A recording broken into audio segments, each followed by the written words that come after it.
Hey everybody, it's Jesse. Welcome to Live Coding with Jesse. And Happy New Year's. And here's some of my kids wanted to say hi. So here's Cordelia, who got blue dye all over her face. No, that's cupcake. So it's cupcake. Cupcake, and this is Ambrose. I have blue dye on me. Yep, you have blue dye on you. Alright, so from cupcakes. Yeah, so hey everybody. No, I know a bunch of you have been waiting in the chat for a long time. So thanks for waiting so long. Let me know how the stream is.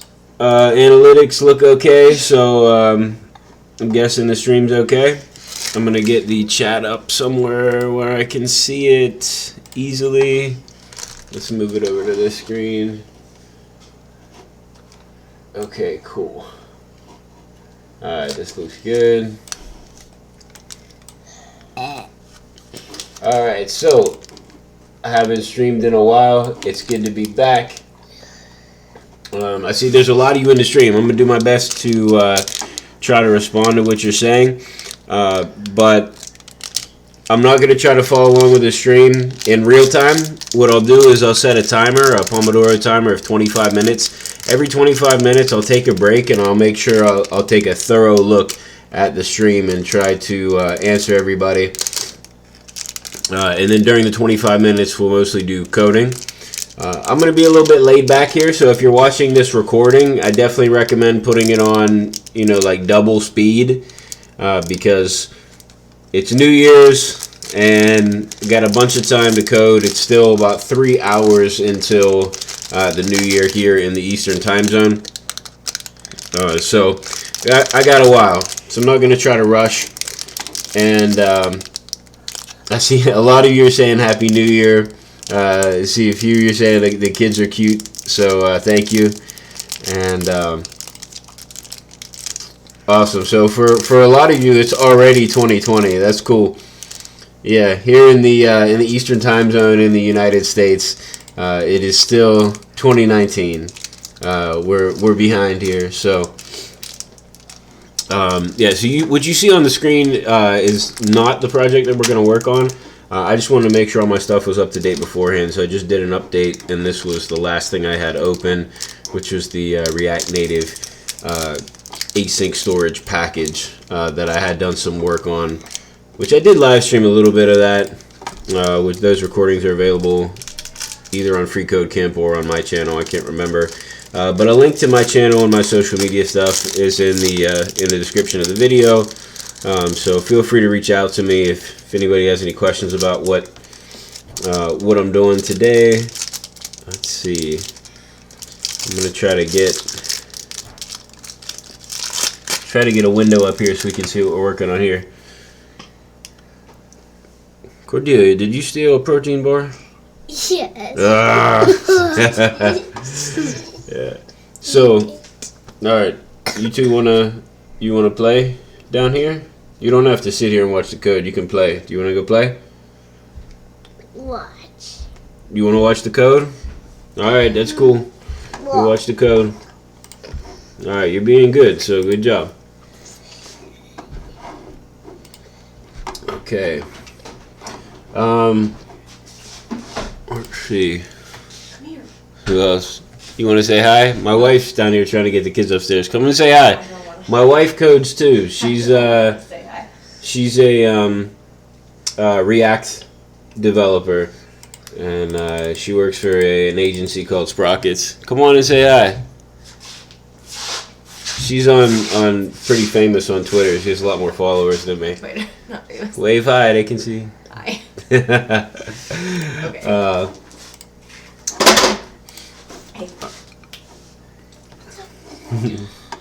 All right, cool. So let's get a project up here.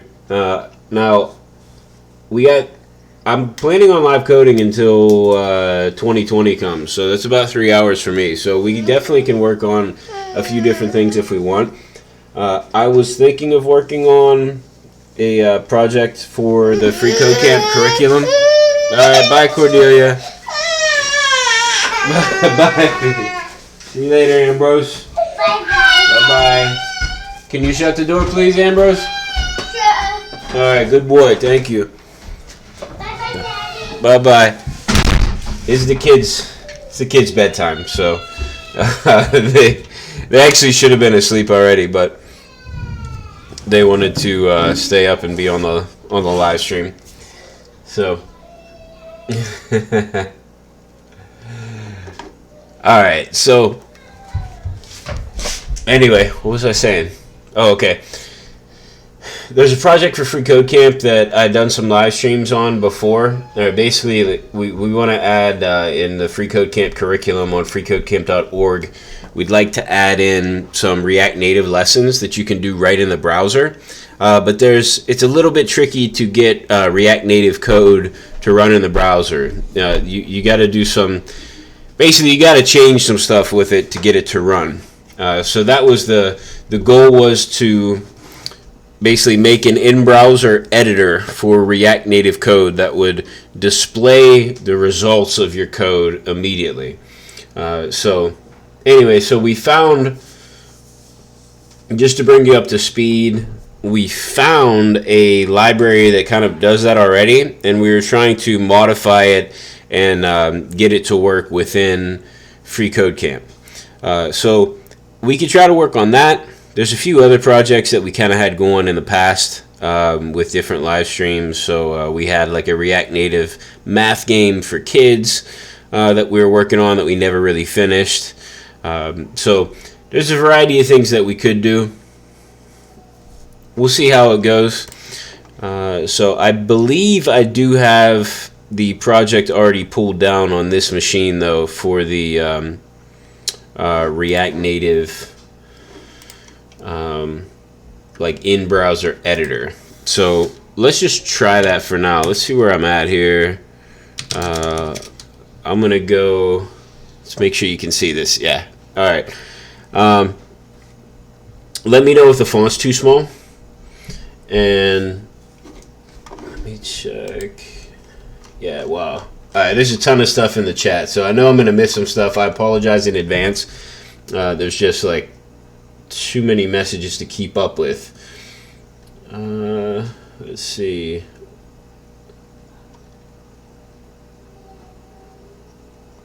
Yeah, just a lot of Happy New Year stuff. All right, cool. Let me. Oops. I could like this window. Let me find this project. So we have async storage, React Native browser editor. Oh, we also have another React Native app that my wife's been working on that we could work on as well. So I guess we do have a lot of stuff we could work on. She's working on an app to help women who are having postpartum like depression to help them. So React Native pop-up menu. All right, React Native browser editor. Yeah, that's the one. All right. Oops, CD React Native browser editor. There we go. All right, so we're in here. Let's go code to dot to open it up in its own VS Code window. We'll close this window out. So I am using Visual Studio Code as my code editor. This is what I normally use. So if you don't know me, I am a senior software engineer at Dick's Sporting Goods, and I work with React and React Native every day. Okay, I'm gonna open up a can. I have an energy drink here to keep me awake during this coding session. So for my earlier live streams, I used to drink G Fuel and try to get a sponsorship all the time, but it's been 2 years G Fuel, and I've gotten no sponsorship. So now, what is this one? Rain, if you're out there, could sponsor me for coding live streams. Okay. Project at his life says, can't you code without energy drink? Oh yeah, I definitely can, but it's past my bedtime, so I figured this would help. It would also help me to be a little bit more lively for the live stream. Alright, so let's check this out and see what we have going on here. I believe what we have here is just a Create React App project. And yep, that's it. So we have a Create React App project, and the goal was, this was a proof of concept. We're going to try to take that library that I talked about and pull it in to this project and get it to work in this project. So let's just start things out with a start. So actually, you know what? Let's do yarn just to make sure we have all the packages, which we do. And now let's do yarn start. See if our project runs. All right, and we have an error. Okay, so let's work through our error here. And I forgot to start my timer.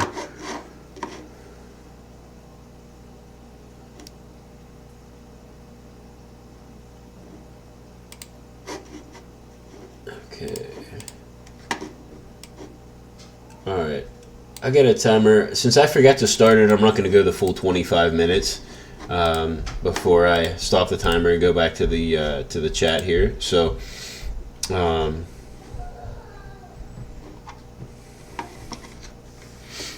let's see. All right, let's check out our error here. Plugin preset files are not allowed to export objects, only functions. All right then. Let's see where our issue is.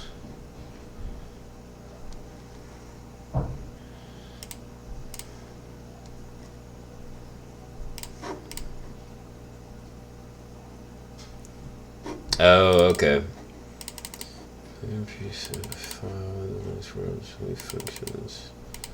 All right, it's not in.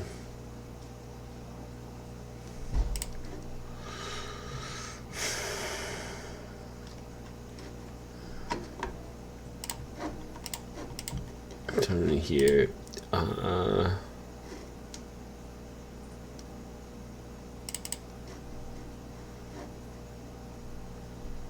right, so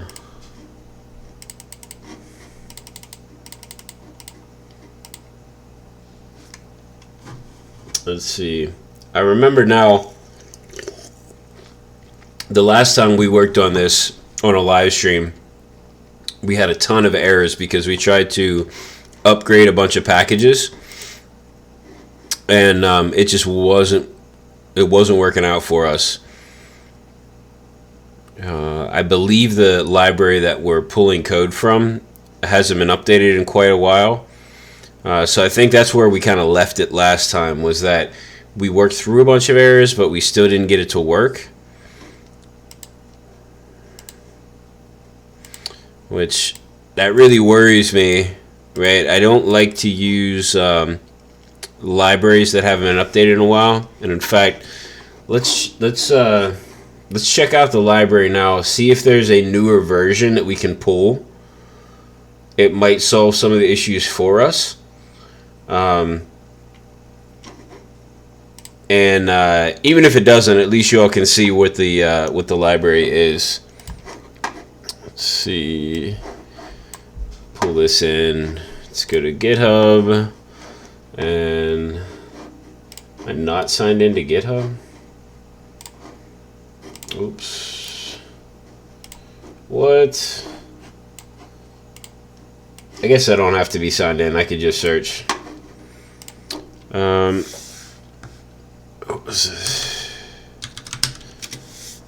Oops. I meant to do that search in GitHub. I'm going to sign in. I want to search GitHub. This is the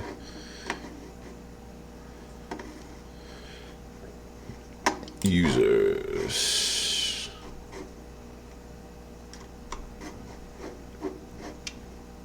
I think this is the dude that did it.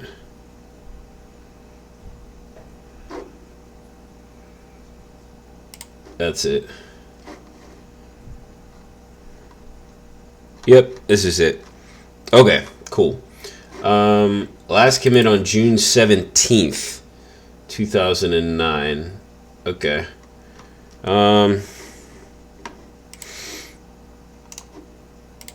It's been a while. It's been a while. Not like the most out-of-date thing I've ever seen. You can see what this is here. Let me make this a bit bigger, just to like get a visual of what we're attempting to do here. So you have code over here, and then it displays here, so you can see like it's like real-time editing. So that's what we want, but this does not look like what happens on freeCodeCamp in terms of like the freeCodeCamp UI. So we want to be able to modify it to work in that way. So essentially, like, basically, like, package this so it could be inserted into something else, like another project, another, you know, like, basically turn it into a package that could be pulled in, right? So that's the goal. Let's see what the latest release number is. Alpha. See, like, it's not like GH391. Alright, so this would have been the very latest GHV2 Alpha 8.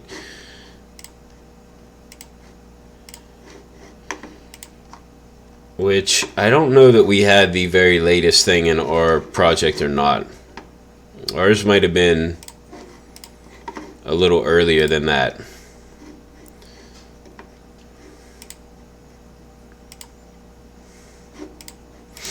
Let's do a get log.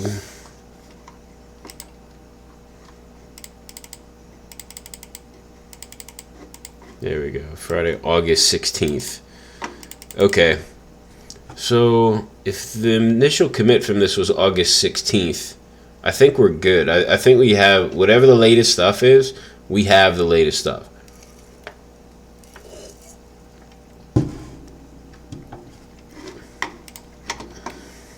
Okay.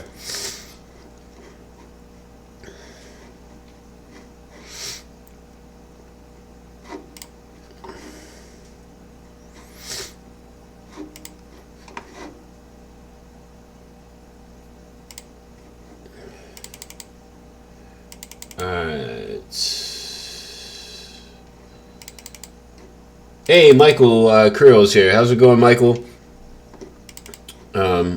Michael watched when I used to live stream way more regularly. He always watched the stream. So good to have you here. Michael, you are correct. I did have a web player directory, which I believe I just pulled down like everything that was there.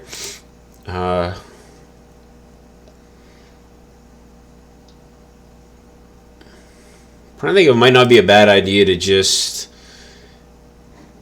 check that directory out and see if it basically like see if we can get it working. If we can get it working locally and go from there. Since at this point, essentially, like, we took a big risk in the last stream with this where we upgraded a bunch of packages at once. We knew it was a risk, took it anyway, and gotten ourselves to a point where, like, we've worked through a ton of errors and we are still getting errors, right? Might not be a bad idea to just go back and start from a working point and then be a little bit more incremental about things. So let's do that.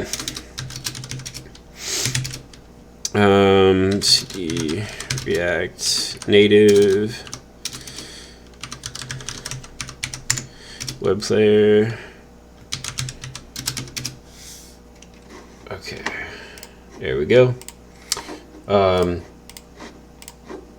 right, cool. So here's our React Native web player, which I've probably forked this repo and then cloned it. Let's see the log, the git log, and yep, June 17th, which I believe was the date of the last version that we had here. So we should be up to date. And so let's run this. Let me check the package JSON to see what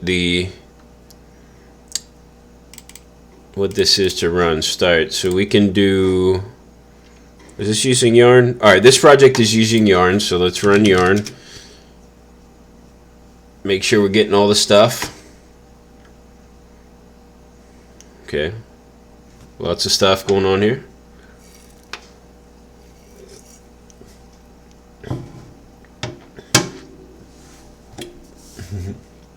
Hey, Happy New Year, everybody. A lot of new people joining the stream. Welcome.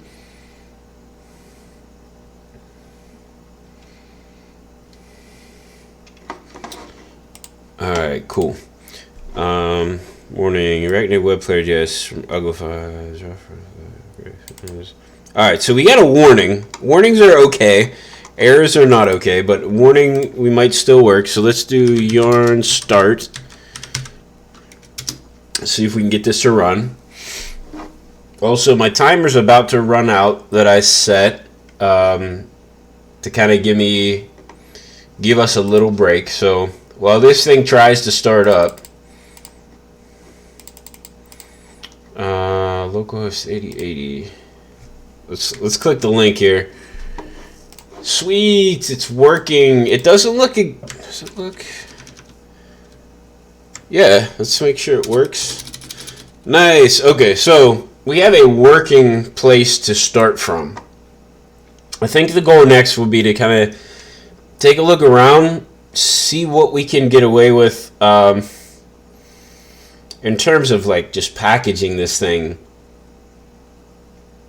What I want to do is be able to keep the functionality of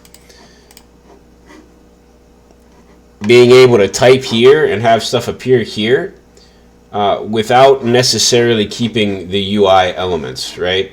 I want to strip away some of this so that we can instead do it more of like the freeCodeCamp style, like keep their UI and all that, right?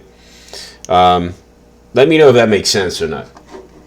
All right, I'm going to set a little 5-minute timer. I'm going to go to the live chat, and there's a ton of stuff in the chat. So usually I go to the top and work my way down, but this time I think I'm going to do it differently and just start at the bottom and work my way up the chat because there's just so many messages.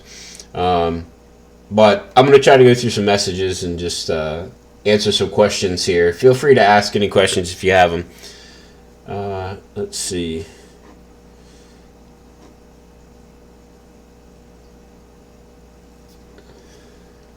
Alright, it's a lot of Happy New Year stuff, so I'm just going to give a big Happy New Year to everybody. Let's see. I just realized that if I start from the bottom and work my way up, I can't follow the thread of conversation, so that was a bad idea. So I'm gonna scroll up a bit and go back down. Let's see.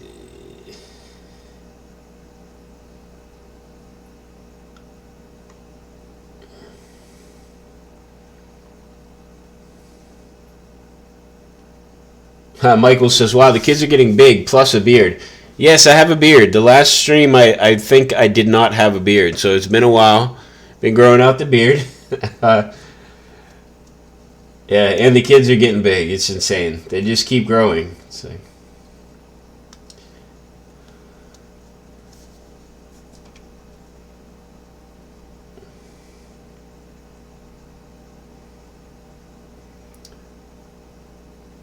Skinny Slim says, whoa, a coding family? Yeah, coding family. Well, I mean, me and my wife code.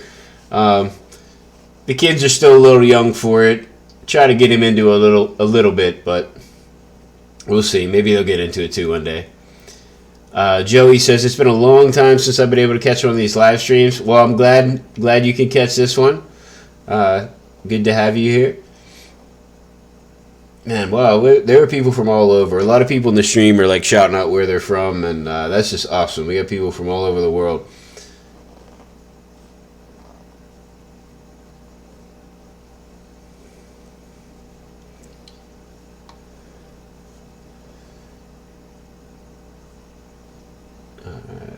Also, let me know if there's any weirdness going on with like the background noise or anything like that. I tried to turn off everything I could so that nothing would make noise here. I turned off my fish tank pump, my heater in my house, like everything is off. So hopefully it was a better experience. The last stream, I know there was some background noise from my my furnace.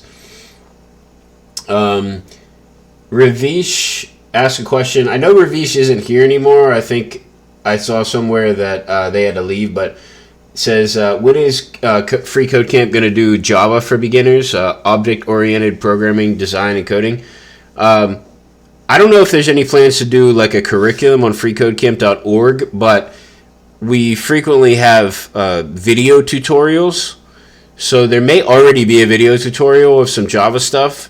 And if there's not a video tutorial, if anybody out there would like to create one, let Bo Carnes or Quincy know.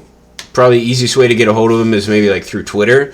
Let them know, and you may be able to get the tutorial on freeCodeCamp.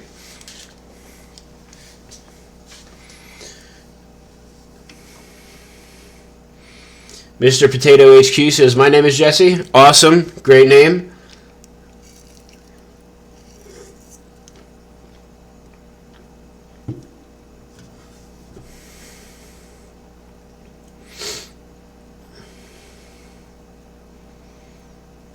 Let's see.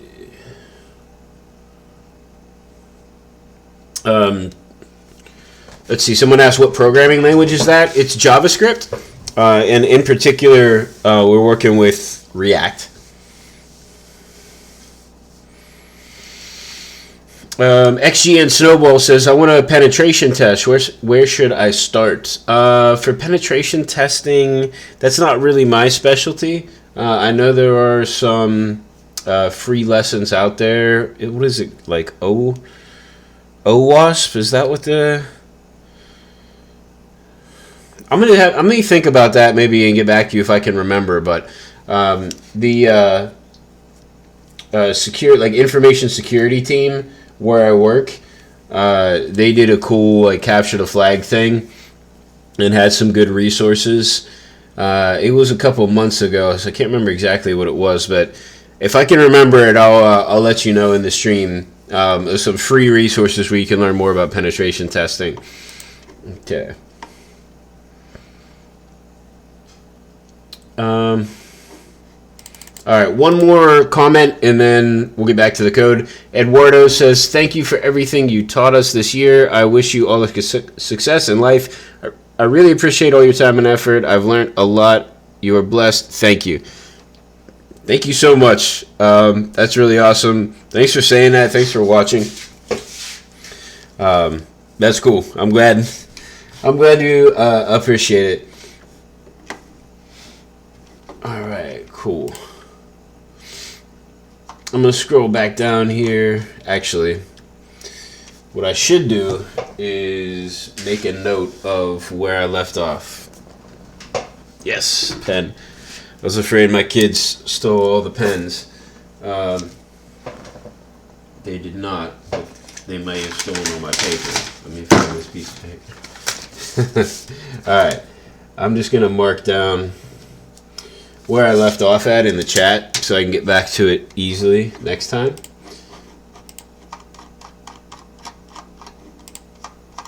Alright, cool. Okay, so back to the code. Right now we have this running locally, which lets us type in React Native code and see our results in the browser. Behind the scenes, this is using something called React Native Web, which converts React Native code into something that a browser can handle. And it's using it basically in a like a service worker, which is a file that can run in the browser and do stuff I guess, kind of like off the main thread of the browser. So let's check out where that's happening, because that's kind of where all the magic happens with this. Yeah, this is it. That's where all the magic happens. So that's where we want to look. So I believe it's this. Nope, not that. Where are we at? Babble worker. So this is what is doing the transformation, I believe.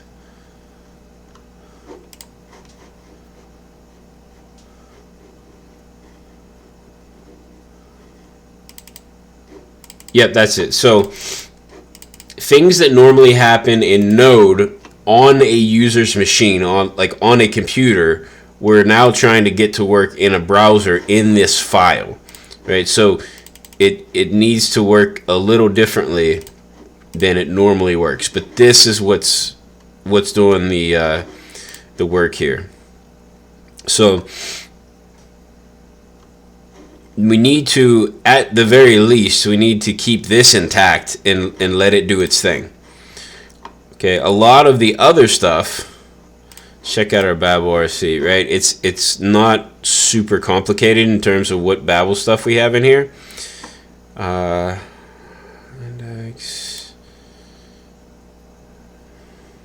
I'm just checking out a few of these other files just to make sure we're not missing anything in terms of like core functionality. Inbox.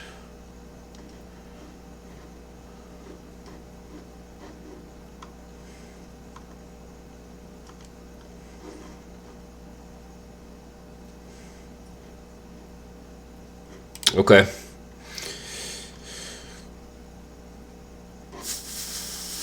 All right, so let's kind of like go down into this here and see. We're importing this sandbox component. So in components, player, sandbox. All right.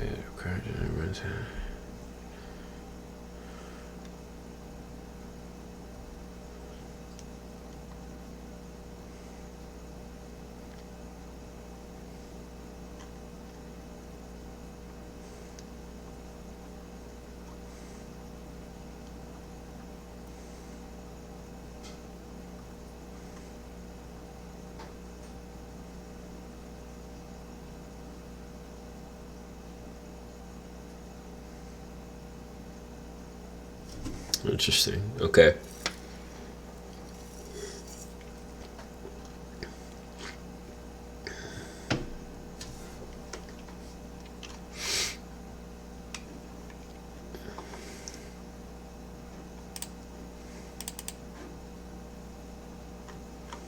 All right, so it looks like there's a lot going on here as well that we'll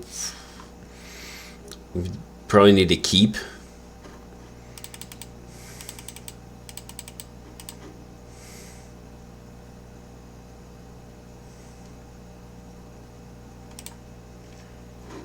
Okay. Console proxy.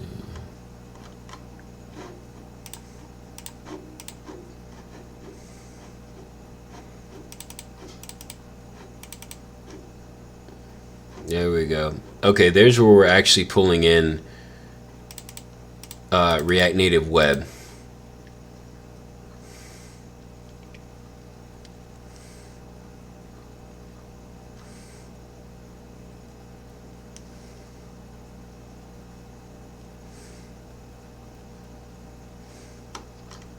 Okay.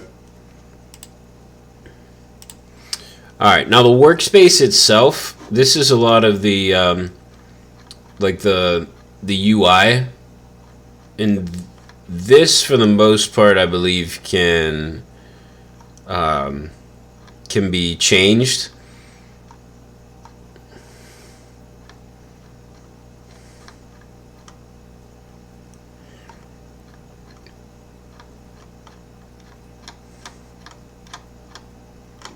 Okay.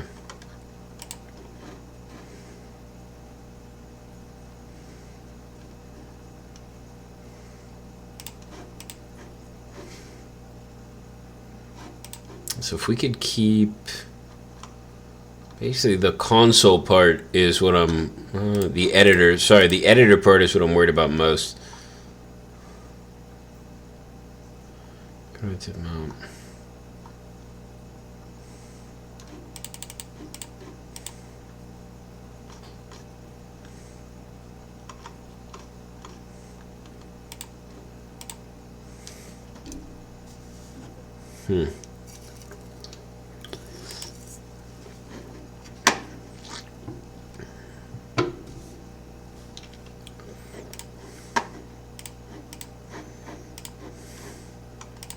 Okay. Alright, looks like someone says there is a lot of background noise. So let me see.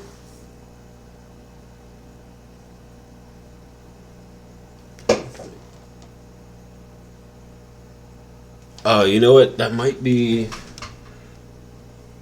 the bubbler thing in my fish tank. Let me turn that off and see if that helps. Thanks for letting me know.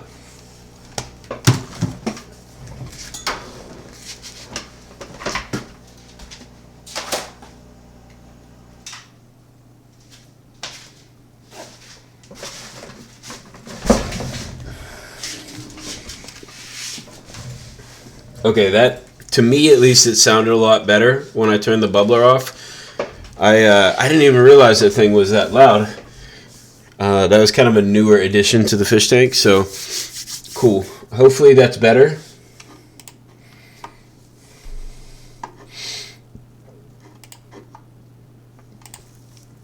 All right.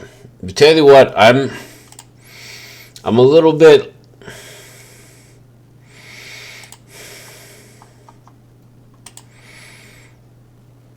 I'm a little bit torn on this one.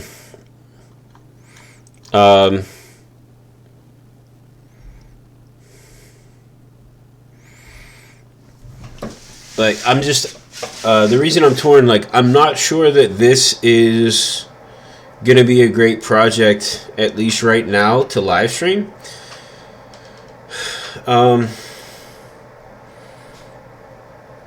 Because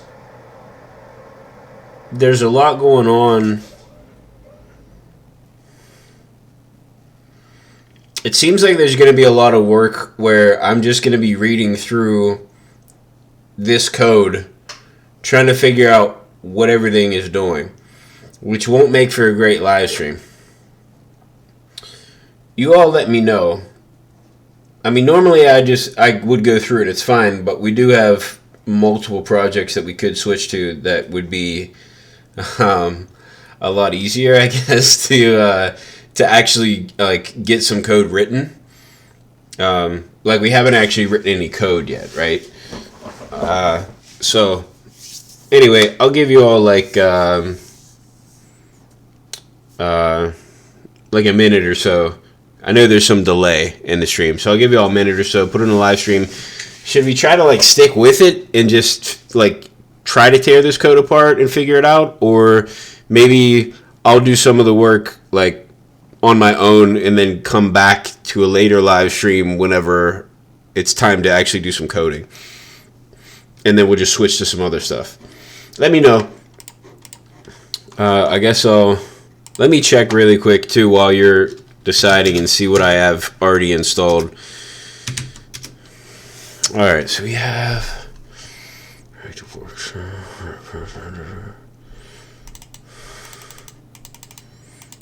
so you do have the app.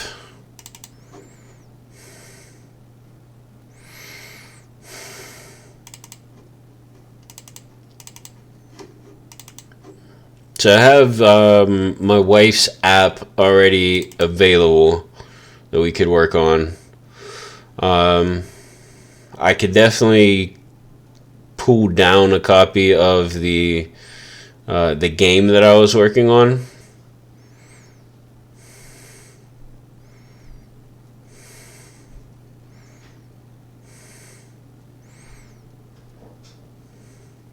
Yeah, we got some options.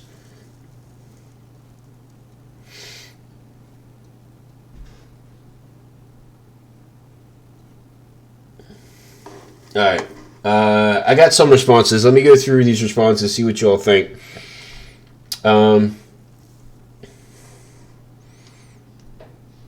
Connor's asking, what is this code output? The main output is it's outputting like HTML based on the input of React Native code. It transpiles that and outputs it into HTML that can be displayed in the browser. Let's see.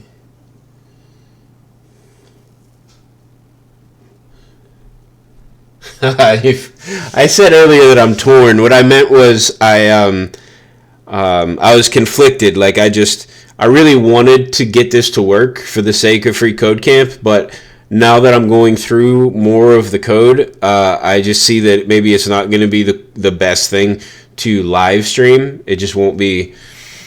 I don't know. There won't be anything to see happening on the screen. You know what I'm saying? So I just don't think it would be that great for a live stream. So, okay, do something graphically interesting. Make a website. Do some beginner stuff. Do JavaScript. Okay, so like come back to this project later. Samuel says, might be unrelated. However, my suggestion is make a music visualizer that you're happy with. Actually, that's really cool. I don't think I'll do that, because I have no idea where I would start with that. That's going to take some research on my part, but that's a really cool idea, because I would love to have a good music visualizer that would work with... I use Spotify all the time, so it'd be great to have one that's awesome that works with Spotify. Levi says, can we get a mini Flexbox and Grid tutorial? I can definitely do Flexbox. I'm not great with Grid, but React Native uses Flexbox, so I am pretty familiar with Flexbox. Carrie says, we have nothing to do, so we're just hanging out with you watching.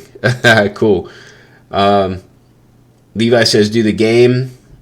Connor says, is it hard, or is it just not beneficial to piece through the code? Yeah, I just think it would be... I kind of think it would be kind of boring to try to piece through the code at this point. Michael says, go back to the math game. There seem to be some beginners. Okay, and that's a good intermediate project. All right, cool. Let's do... Tyler asks, can we work some vanilla JavaScript? The projects I have right now aren't vanilla JavaScript, but like within React, we'll be doing some stuff that would work as vanilla JavaScript as well. Okay, what page I have? This is a project. Connor says, I understand that. Can you show the webpage/app that this is the project? Like what is the code? Like your website for gaming or what? I'm a software developer myself. So the website for this particular. So this is the website for that code.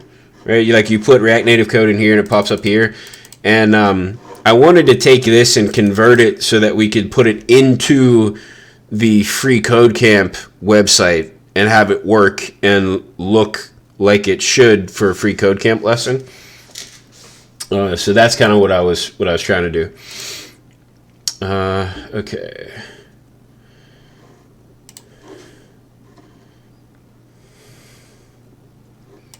All right, cool. Let's grab. Oops. Let's grab that project. So I'm not signed in, so I'm just gonna have to search for myself. Am I J Weigel or am I JR Weigel? I think I'm JR Weigel. Let's see. No. Oops. All of GitHub. Weigel users. No.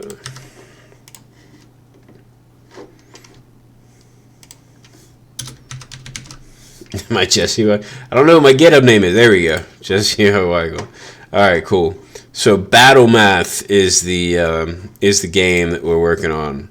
Battle Math. Here, let me put the link in the chat. So I just posted the link to the GitHub repo in the chat, so you can check it out if you want. And It's been a while since I've been in this project, so hopefully, I think I have clone the HTTPS.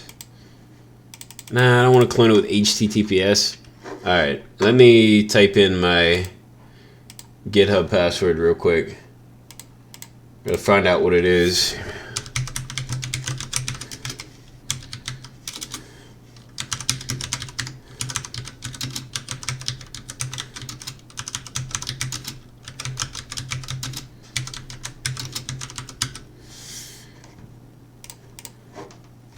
Alright, so I have LastPass, and I have this really long password, right, which what they recommend, and then you have to go in, it's like 2-factor auth, so bear with me for 1 second. 9, 5, 9, 7.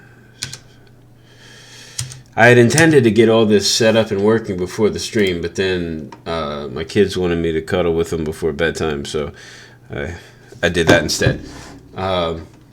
Alright, cool. But this should be working now. GitHub. Sign in.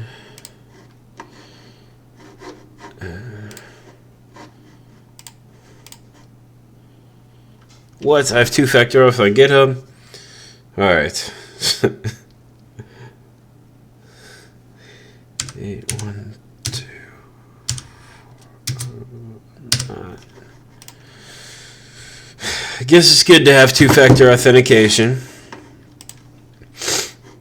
Alright, now I can clone this with my SSH key. There we go. Alright, so let's go back here. And I'm in my projects directory, which is what I want to do. So I'm going to do a git clone. And paste in what I just copied from GitHub. Cool, so now I should have battle math, yep. So now I could CD into battle math and open up VS Code. Let's close this out and let's close. Where's the other one at? Whoops. I want to try to keep as many windows closed as I can, just so that I don't make the stream lag by having too much stuff going on at once. Let's get our terminal open here, and we're gonna do, yep, I have Yarn going on this project. I like to use Yarn, but if you want to use NPM instead, like, they're basically equivalent at this point.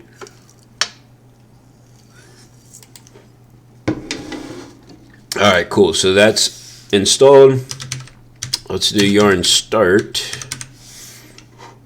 Let's double check that that's in fact the right command. Where are we at? Package JSON. Yep, yarn start. So this project is using React Native Web. So we're writing React Native code, but we're running it in the browser. There we go, and here is the game, the math game. So, quick overview of this math game. If I get it right, so 3 + 1 = 4. We need to, first things first, let's get this looking better, because you can barely even see that, right? We need to change the text color on that thing. If I submit that, right, then these enemies here on the right-hand side go away. If I get it wrong, the enemies, more enemies come. Here's my little hero character over here. So you can see there is a ton of UI work that needs done. We also have subtraction, multiplication, division. All right, so we have several modes here. So let's get the UI cleaned up a little bit.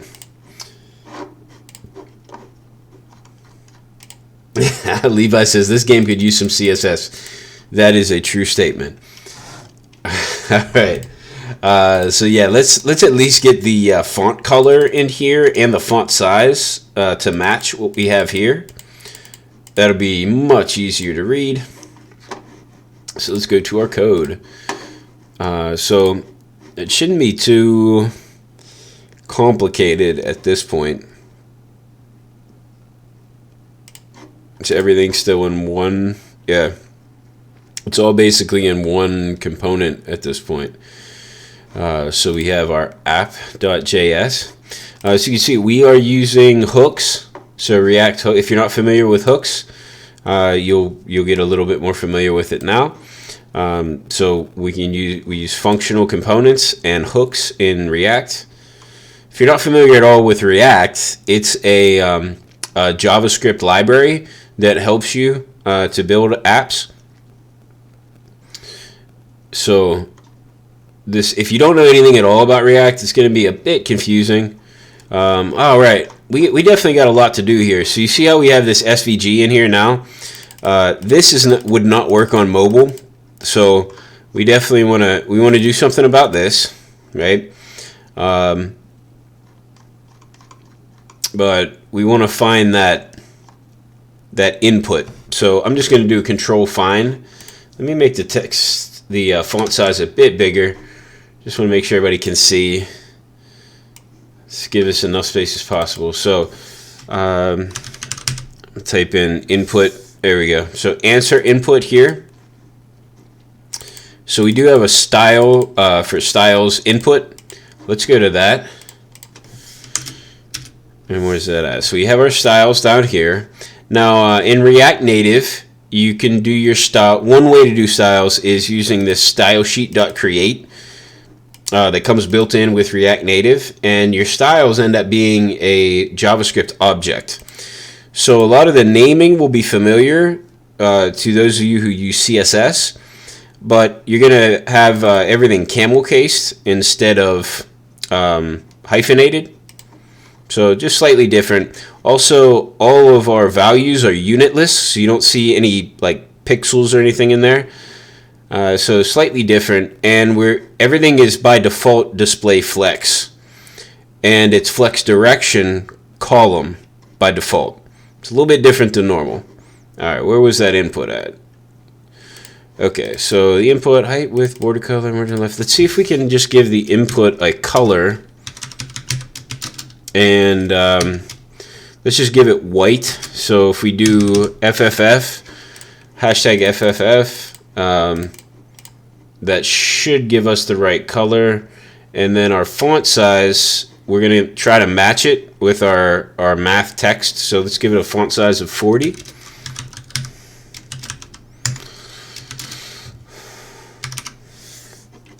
All right, let's save that. Oh, you have legacy linter options in your VS Code settings. They're no longer being used. Okay. Let's just, I guess, remove the settings. All right. Now let's check out our app. Where are we at? There it is. Cool, look at that. Nice. So we now have our answer text in our input is the same size as the rest of the text and the same color. Wonderful. Okay.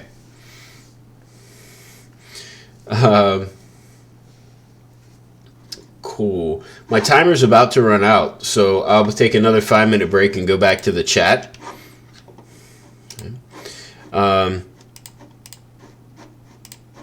Let's see. But the next thing that we'll work on is I want to show you how to make a file that will run conditionally.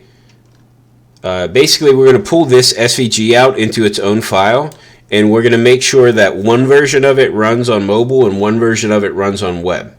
Okay? So that'll be the next thing we do. All right, cool. Take a short break. Let me scroll back up to where I left off, which was a while ago.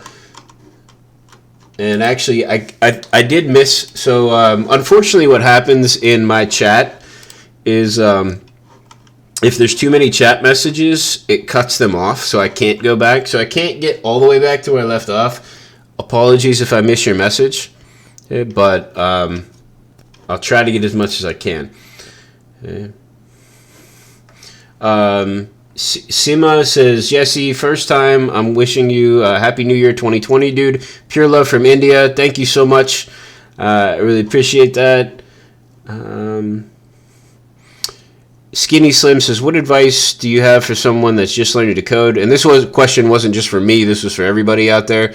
So feel free to add your advice into the chat. I would say try to code a little bit every day. All right, even if it's only a half hour every day, just try to do a little bit every day, and just keep at it. Right? If you can do more than a little bit, that's awesome. But just try to keep to a little bit every day.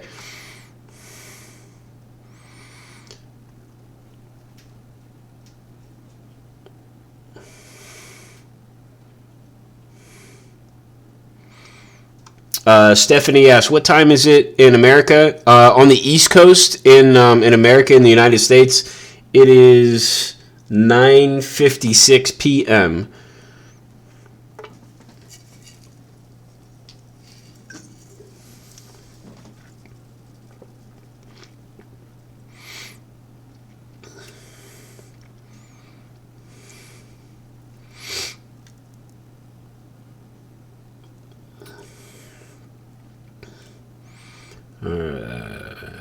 I'm trying to. There's still a lot of Happy New Year messages, so Happy New Year. I'm trying to skip through and find out some questions here.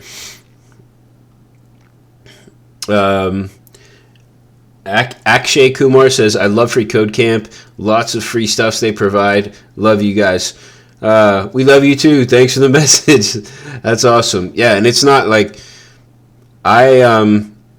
I just do a little bit. I do the live coding stuff. There's a ton of other people that do a lot of work with freeCodeCamp. So actually, they just came out with the top 100 contributors list. So if you check out like the freeCodeCamp blog, I believe it's on there. If you check the freeCodeCamp Twitter, it's probably one of the tweets that come out within the last couple of days. But you could see a ton of the people who are or have been recognized for their contributions, so check that out. Hey, Gwen Faraday is joining the stream. Not sure if you're still here, but she says, good to see you streaming again. It is definitely good to be streaming again. I'm super happy about it. And Gwen's actually streaming a lot now, too, so check out her stream. It's Faraday Academy. So check her out on Twitter, and she always posts when she's going to do streams and stuff, so... she is a freeCodeCamp contributor as well. She's the one who initially even gave me the idea of attempting that project we were working on at first, because she's done a ton of work for React Native curriculum. So really hope that we can actually get that working and out there to you soon. Not Found asks, why are you programming today? I'm assuming you're asking because like it's a holiday, right? Well, to be honest, the reason I decided to do this today, I just remembered maybe like 4 or 5 years ago, Quincy, who's the founder of freeCodeCamp, did a live stream on New Year's Eve, and I remember all the kids were already asleep. My wife was asleep. I was on my exercise bike in my basement, and I turned on the freeCodeCamp live stream and was watching it while I was exercising, and I remember just being like thinking how cool it was that Quincy had done this and made freeCodeCamp and how much it helped me out. And that was the first exposure I had to a live stream about coding. And then a couple years later, when I actually started live coding and then ended up live coding for freeCodeCamp, I thought back to that, and I thought, how crazy is it that I'm live coding for freeCodeCamp when the first live stream about coding I saw was a freeCodeCamp live stream. So I thought, wouldn't it be cool to do another live stream on freeCodeCamp? So anyway, that was my thought process behind it. I also figured, like, hey, my wife wanted to go to sleep early. She doesn't like to stay up late. My kids are gonna all be asleep. You know, I may as well do this. So anyway, that's why I decided to to code and live stream today. Just so you all know, none of this code that I'm doing today is for my job. So I'm not like, my employer is not mandating that I work on New Year's Eve. This is all just fun side project stuff. Anyway, so that's what I decided to do today. Thought it would be cool. So didn't get through too much of the live chat on that one, but I'll go back to it. Anyway, let me set my Pomodoro timer again. I may end up taking like the ending of the stream because there's a lot of messages in the chat. So I may do like, I don't know, maybe like the last hour of the stream, I'll just stop, get through all the messages I can. And then if I get through everything, then maybe I'll do some more code. But just so I don't leave you all hanging when you're asking questions and stuff. All right, cool. So next thing we're going to work on is this SVG, right? So I'm going to copy and paste this SVG. So an SVG is, I believe it's a scalable vector graphic is what it stands for. It's an image that actually like you can represent as code in your project, which means you can do some really cool stuff with it, right? So each one of these paths and stuff, these all represent different things in your image. So you could control all these values, like fill would be like the color, right? And even more than that, all these mean something, right, in the image. So you could use CSS and JavaScript to control these values and change them based on what the user does, to do some really, really cool animations and things on your page. So I know, what's her name? Sarah Drasner. She's pretty active on Twitter. She does a lot of cool stuff with SVG animation. So if you're interested in that kind of thing, try to find her on Twitter. I think her handle on Twitter is Sarah Ito. But anyway, I've seen some cool stuff done with it. So it's definitely, I prefer using SVGs when I can. And instead of having to actually load an image file, like it's just code right here. So much faster. But anyway, we're going to take this, which I've copied, and we're going to make some files here. So right now everything is in source. I don't really like that. Let's make a folder for components. Make it a little bit more clean. Components, make sure I spelled that right. And I made a file, not a folder, so let's delete that.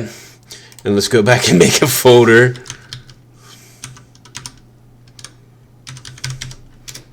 Components. And then for now, I'm just going to put the SVGs right in there. Usually in a project, if it starts to get big and I have a ton of components and SVGs and all that, I'll split it out and have like separate folders for everything. But for now, we're still small, so I think we're fine. No sense in like over-organizing things ahead of time. Especially because VS Code will pretty much switch all the imports for you. It's really easy to switch to like reorganize stuff later on. So in our components folder, I'm going to make two files. One is going to be called, let's see what we should call this. Let me see what this is, a hero. Let's call it hero dot, I thought I was using TypeScript for a second. Hero.js. I actually do want to switch this to TypeScript. I've been using TypeScript at work a lot, and now I'm used to it, and I really like it. When we did this project, I wasn't using it yet. So let's make another file, and let's name this hero.native.js. Okay, and we're going to go to,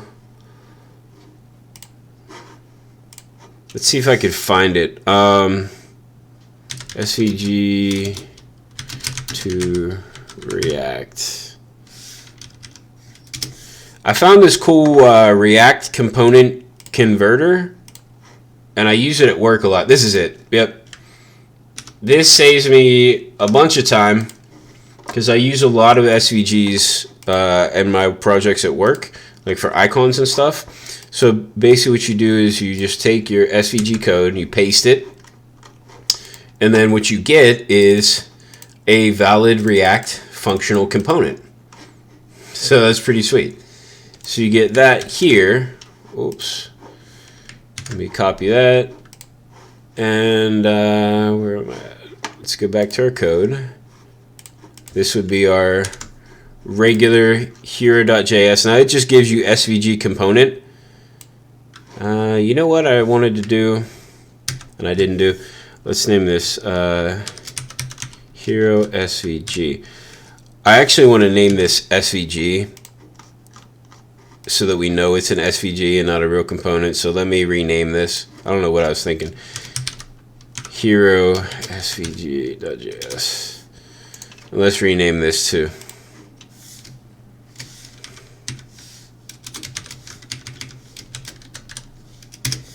Okay. Usually React components are capitalized. Okay, so for a native one, we can go back to our converter. I can find it. Let's go back to our converter and we can just check React Native.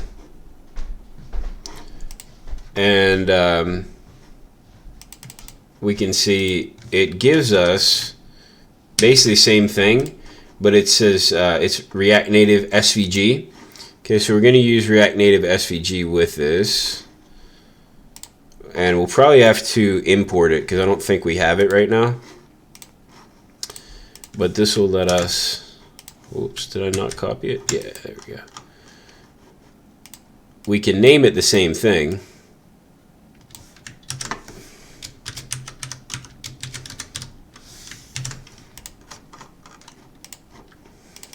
And I don't think we have React Native SVG. Let's check our package JSON. Which, yeah, we definitely don't have it. We only have a few things. It's so nice when you have a new project and your package JSON is this long. All right, let's pull that in and let's go yarn add React Native SVG. All right, cool.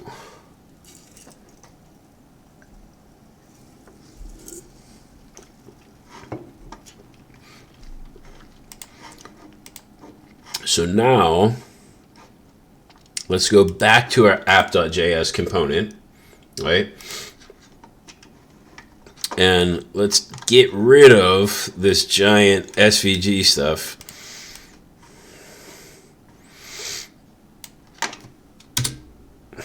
And instead, we can put in hero SVG as our component, right? And we're just going to give it a little ending slash there. Did we get an auto import? Yep. So my VS Code is set up to automatically put in this import for us. Okay, so basically it just said import hero SVG from, and this is going to be components hero SVG. Now, what will happen is if we're on the web, meaning like in a web browser, it's going to pull from this file. If we were to load this on a mobile device as an app, it would pull this from this native file. Okay, so an app, like a React Native app for a phone, cannot use a normal SVG. It'll throw an error. So that's why we needed to do that. So the way I usually deal with that is I always have two different files for my SVGs. That's not the only way to handle it. That's just how I do it. It's pretty simple. There are definitely other ways to do it. There may be better ways than this, but this is just how I've come to handle that. Now let's give this a save here and make sure it's still working. Let's see. Yep, there we go. Here's our SVG, and it still works. Now, unfortunately, I don't think I have this to the point where it would work. Let's see, think. Yeah. It's been a while since I've used this project, so I don't think it'll work right now because of the versions that I'm running. Basically, the version of React Native that I'm using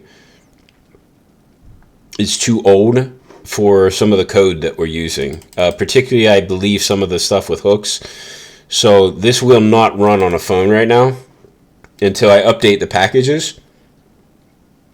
So I don't think I'm going to update the packages right now. And let's check our package JSON. Yeah.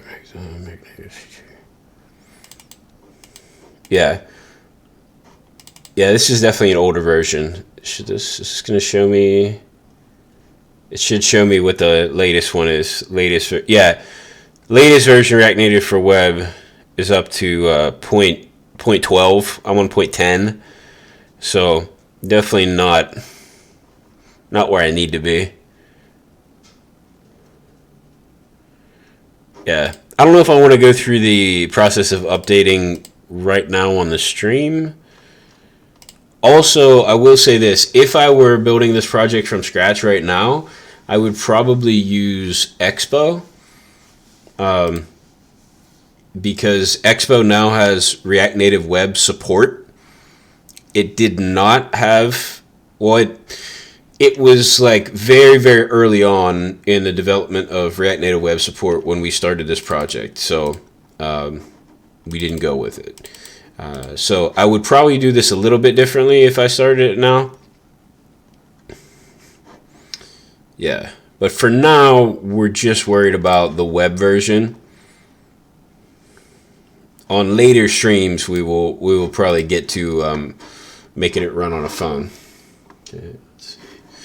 Alright, just for all of you that are typing over there, I got about 13 minutes before I'm going to go back and answer some more questions, so hang in there. I will get back and answer some questions. And let's see. Alright, let's see what we work on next. So, also, if you see anything that's like, wow, you should definitely change that, let me know. I'll take suggestions on what to work on next. I know there's a lot to do. We need... Actually, let me refresh this and see. Okay, so that is working. I was just checking to make sure that this automatically went to this input. So if a kid's playing this game, like it works, you can hit enter. Okay, so it automatically enters. Good. Oh, but you know what? When you enter, it doesn't go back to input. All right, so here's what we're going to work on next.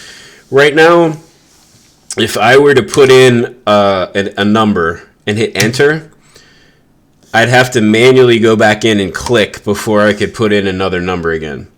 So I don't think that's a great user experience, especially for a kid if they're not used to using the mouse and keyboard yet. You want to make it as easy as possible. So I want to make it so that when you hit submit, when you hit enter, it submits and then it focuses back on this again.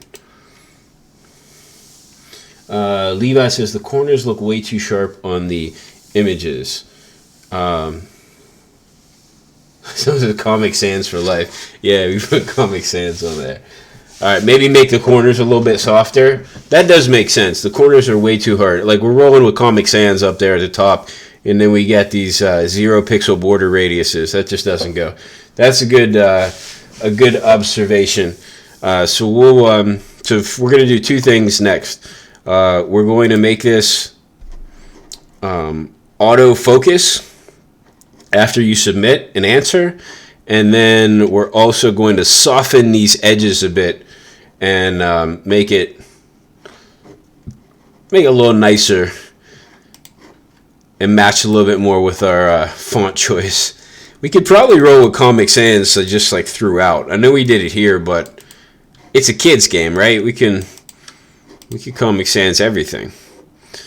It's about the only situation that Comic Sans is going to be allowable. Let me get rid of this. I'm going to leave this thing up for now in case we throw some more SVGs in there. And let's get rid of, I'm going to get rid of these. And alright, so we have everything still in one file, right? So we separated out that SVG, but pretty much everything else is still here in our app.js file, which is fine now. It's a very small app. So let's see what happens. We should have on our touch opacity. Here we go. On our text input, on submit editing, it handles the submit, right? And we see our ref here is submit input ref. We're going to need that. Okay, so let's find out where we do handle submit. So we've handle submit up here, and we're going to say use callback.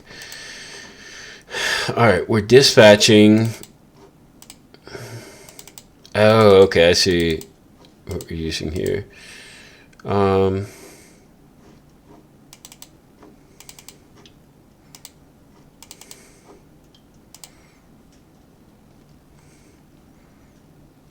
Interesting.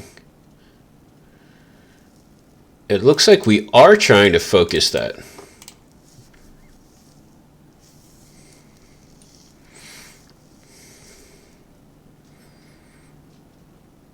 Why is the focus not working then?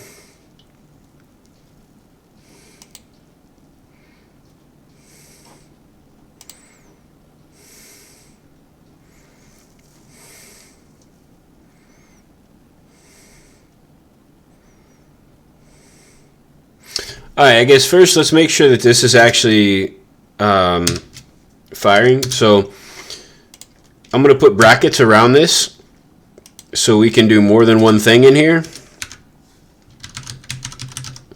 We're going to use our good old console log. And we're just going to say Happy New Year in the console if that runs. And now let's go. Let's run our inspector. We'll go here. Let me make this way bigger. Okay. Goodness, I don't need it like that. There we go. All right, so. All right, that ran. So we know that ran. Then why is the focus not working?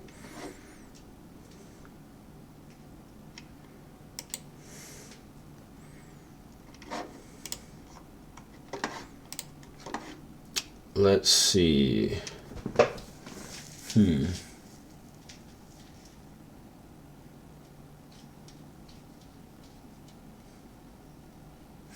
All right, let me think about this.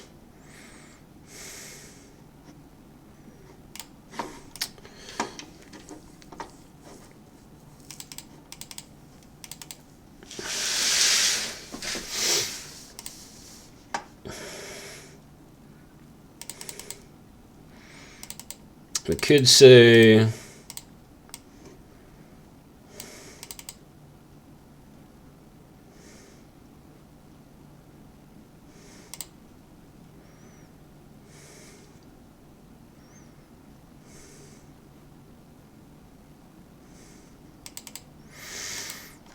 let's see if we have a introducer.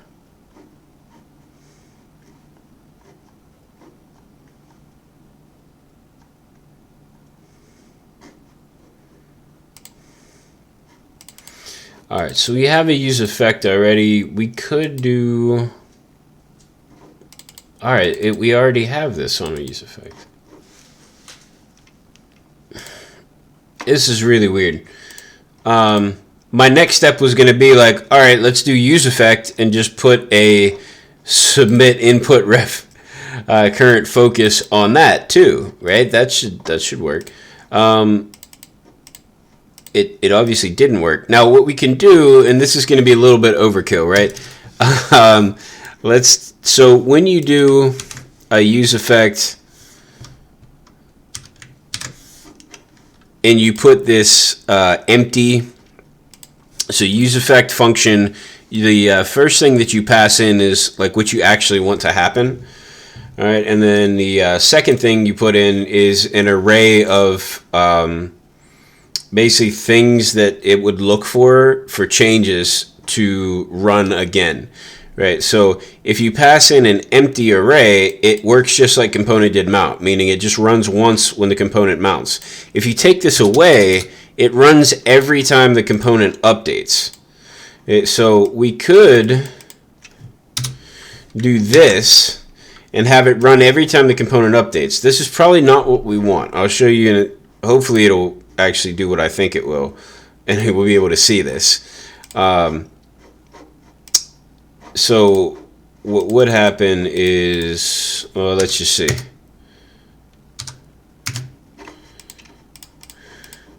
Actually, maybe that is what we want. Maybe that'll do it. Maybe that'll work.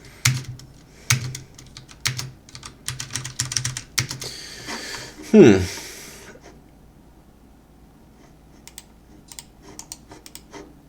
can't believe that'll work. Cool. All right, that is actually what we want. Okay. So here's what we're gonna do.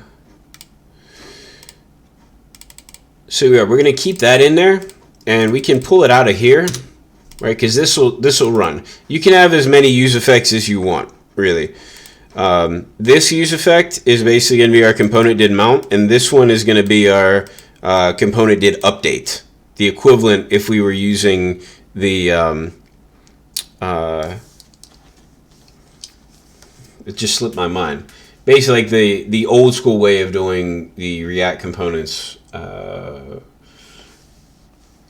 which is a class component. Sorry, can't believe I lost my train of thought for a second. So if you're doing a class component, this would be the equivalent of component did update. All right. That's cool. Let's get that console log out of there. We can also get this out of there. I'm not going to remove these for now. And actually, I prefer writing it like this, to be honest with you.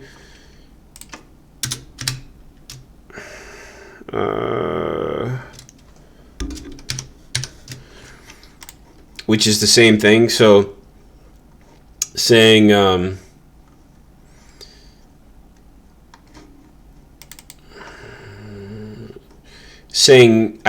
we can definitely get rid of this.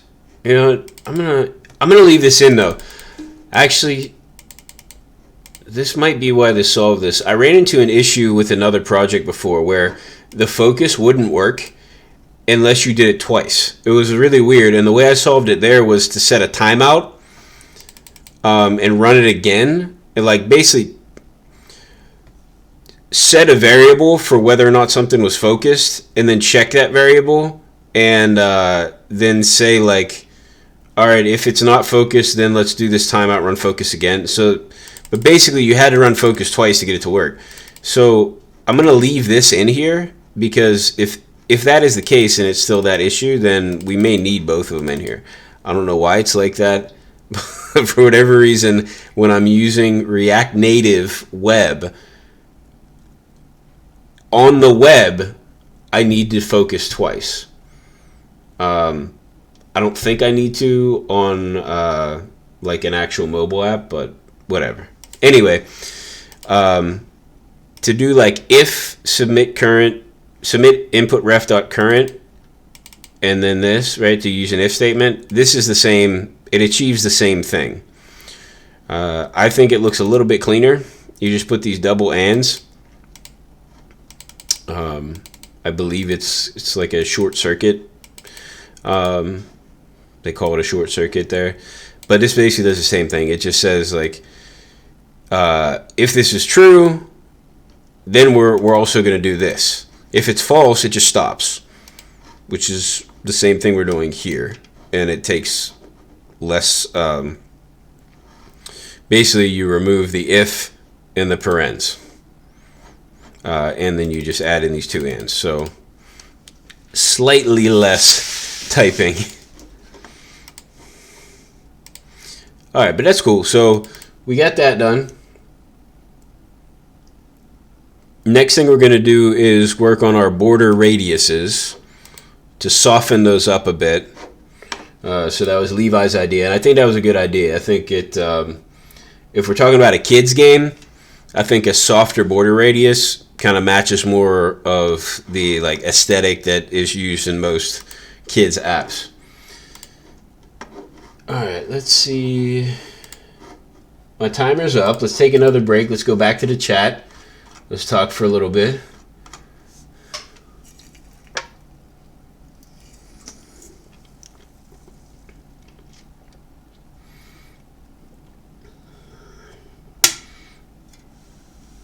Oh, it seems like there's still some noise. It says should consider enabling noise suppression in Windows mic settings because there's still a small but noticeable noise. Okay, I don't know. I've never heard of noise suppression in the settings, so I will check that out. Not right now, but like for next stream, unless the noise is like really terrible.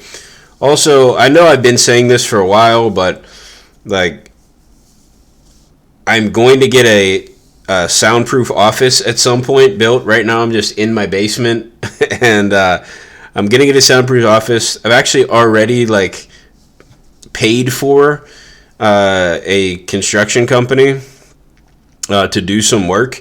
I just haven't like set up when that's going to happen yet.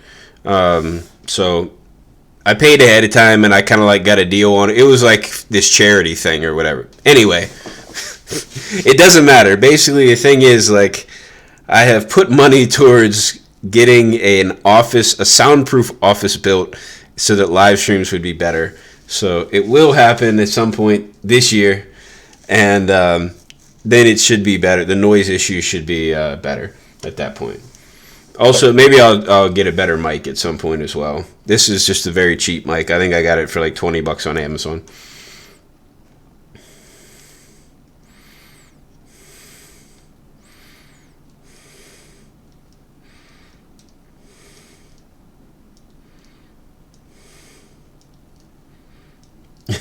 Craig says, "Hi Jesse, Happy New Year. I was told there would be punch and pie. Sorry, no punch. I have Rain energy drink and I have a giant bottle of water. There is actually a chocolate pie upstairs though. My wife bought one earlier. So if you can make it to Ohio, then you can have some pie and energy drinks."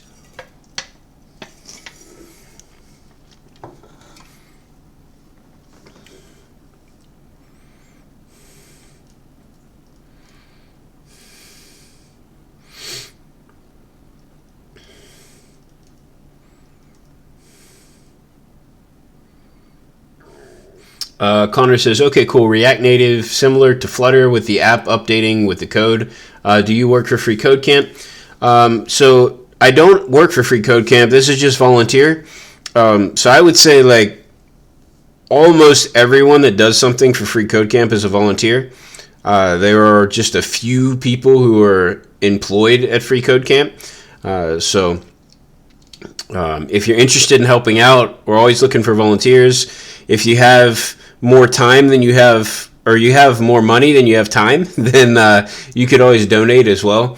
It's a nonprofit. I think you can get all the tax stuff worked out as well because it's officially a nonprofit. But yeah,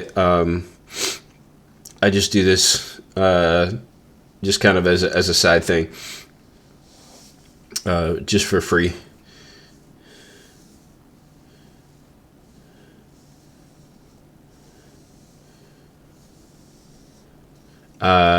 Young Do It says, "Jesse is great. You're doing a great job." Thank you. I appreciate that.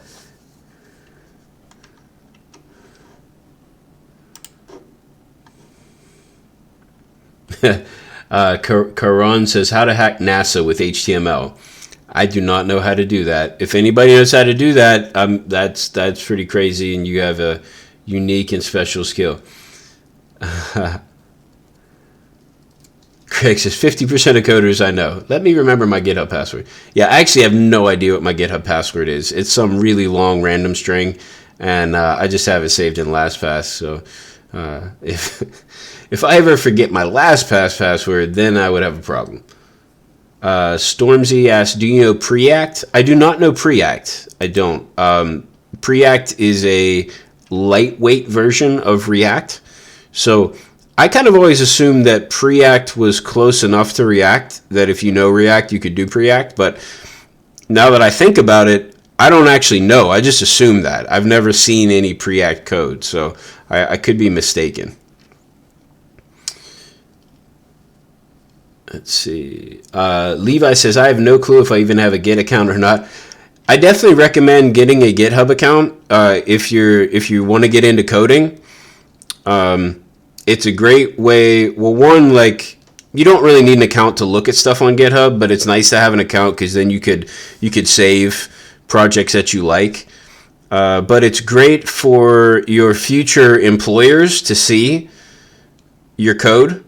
That way, if you apply for a job, you can put a link to your GitHub repos in there, and they can see what you've done. So they can say they're like, at my job, I interview people, coders, for software engineering roles. And if they don't have a GitHub profile, it's hard for me to know whether or not I should bring them in for an actual interview. Like, if I just see the resume, I like it better if I can see their code first. Right? It doesn't mean that I would never hire somebody who didn't have a GitHub. It just means that it's easier for me to make a decision if I can see their code. So I definitely recommend doing it. Even if you're totally new, just whatever you're working on, put it up there. I'd rather see that somebody is doing tutorials and putting the code up there than doing nothing, right? Or at least seemingly doing nothing, right? Your GitHub repository can be like the proof that you're doing something to employers. Anybody can go into an interview and say, oh yeah, I'm coding every day.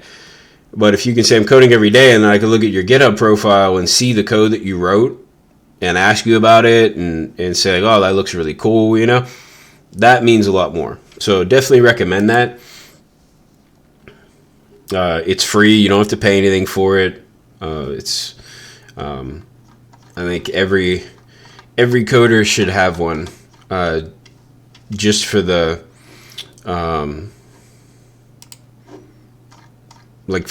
for the little edge it might give you in finding a job. All right, cool. Let's go back to the code. Let's see what time it is. I'm going to do like one more Pomodoro session of code and then see where we're at in the live chat. And then I might do like a long break and answer lots of questions, because I'm definitely getting behind with the questions here, which is great. I love there's so many people watching the stream. There's a ton of questions, which I love. Unfortunately, when there's this many people and questions, I don't always have time to answer them. So I'm going to do my best to answer all of them, or at least as many as I can, before I finish up. So I plan on going until midnight my time, which is in about an hour and a half. If there are some questions I didn't get to, I don't mind going until a little bit after midnight, but it's already past my bedtime, so I may not give great answers the longer after midnight it goes, so I might be pretty tired. All right, let's get to it. So our hero. So we have our styles that we're going to change here, I believe, is our character. So right now our heroes and our enemies are basically just views, which, think of a view in terms of React Native code or a div in HTML. Okay, so when you see view, think div.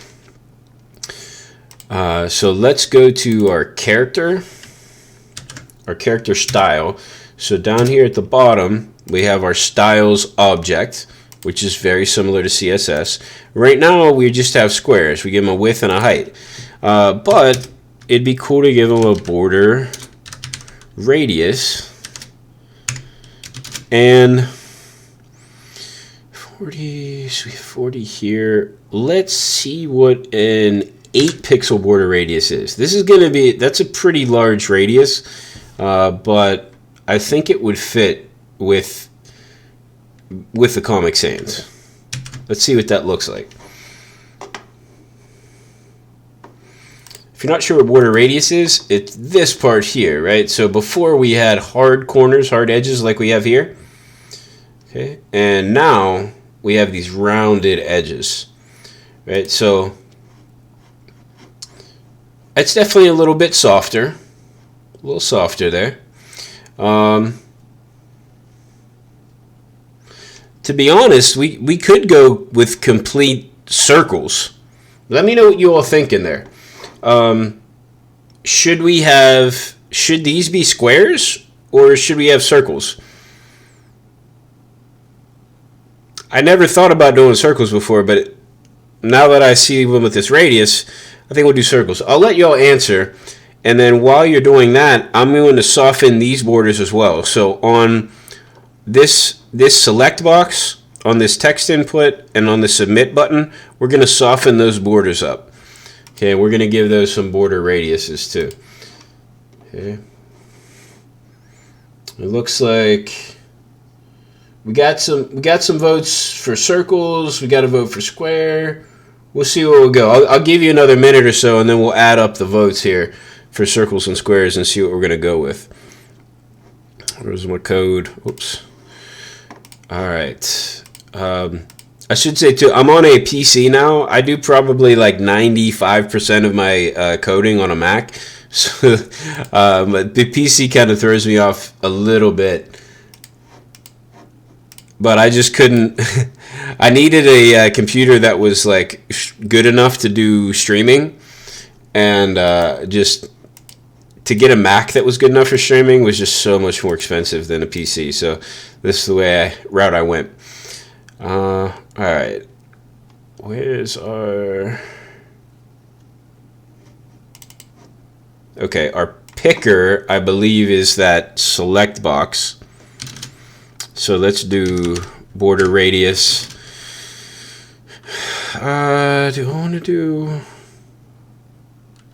Let's try to give it 8. We'll try to do 8 all around. And our input, border radius 8. And then our button,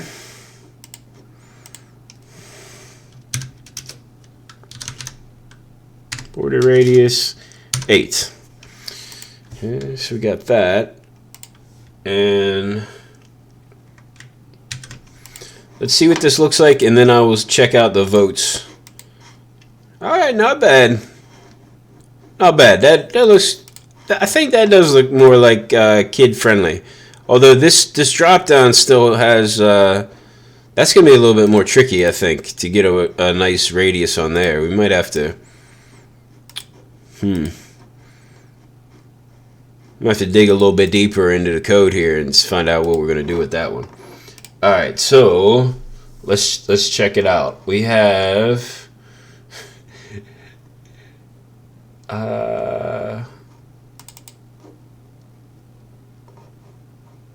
circle. Okay, Levi's saying do a box shadow. We can definitely add some box shadows.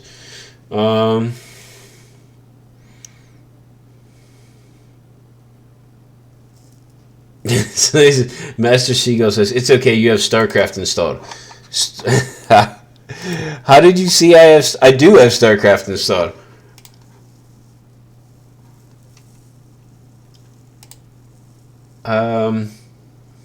Circles, Georgia, circles, let's see. Who else says circles? Phil says aliens, do aliens? Nikki for real says circles.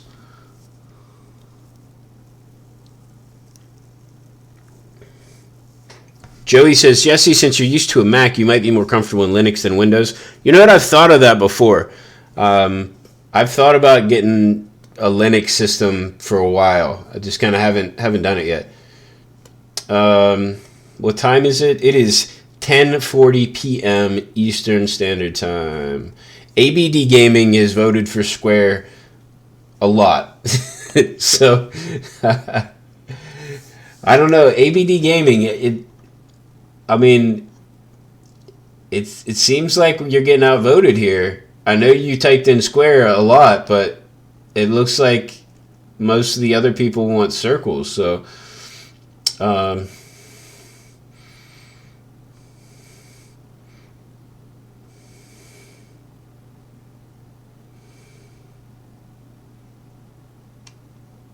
okay. Joey says you could do radius 0 on the bottom and left right corners of this drop down so it blends in more. Or like this select. Yeah, that would definitely blend in more. It might not look great though. Yeah, we'll have to see. I'm not really thrilled with how this looks in general, so we may want to do even more with that. Circle, go with the majority then. Alright, cool. Yeah, it looks like most people want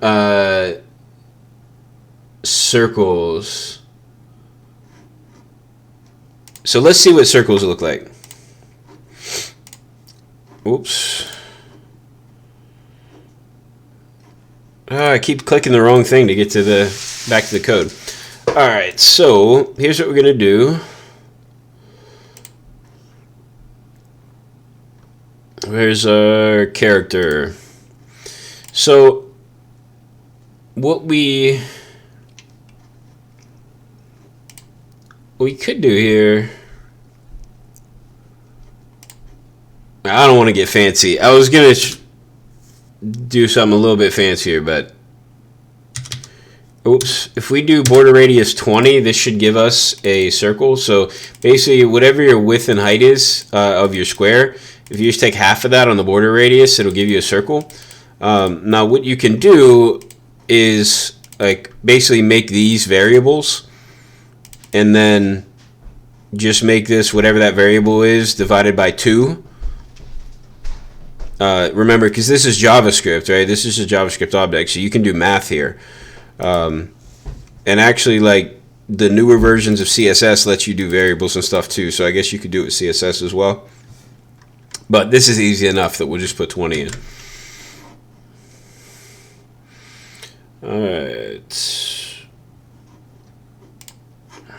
Alright, here's our circles. Wow. Okay, this is kind of interesting. Our hero, the SVG goes outside the circle, but I kind of think that's like a cool effect though. Like, it's a mistake, but it looks almost like it's not a mistake. I don't know. Does that make sense to you? Like, it kind of looks cool. Now, I will say this. We shouldn't worry too much about squares or circles here, because my intention is like to actually get little characters here. So I did have somebody at a conference tell me that they had like a bunch of characters made that I could use for this game for free. So I need to look that up. I saved the link to it, and I just haven't worked on this project since then. So we may be replacing these with actual like little bad guy characters and heroes. I'd like to have like the user be able to select what hero they want and have a bunch of different options. And then depending on what you pick, like what game mode you pick and the difficulty level, you may have different enemies. So I think that would be kind of cool to do, but right now, like, this is what we have. But I think it already looks better. I don't know if it looks good, but it looks better. Oh, I forgot. We wanted to change this, like, basically everything to use Comic Sans. Let's see how that looks. Let's do that. Let's see. We'll go back here and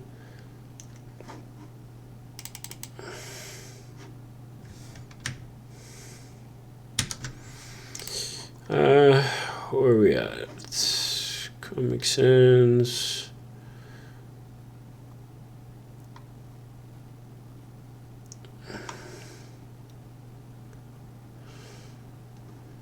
Math text. It's gonna be Comic Sans. Actually, what I've done, what we could do, for now this will work, but if we had a bigger app, I'll tell you what I've done before, is I've basically taken the text component and I've made my own text component and given it the styles, like the default styles I want, including a default font.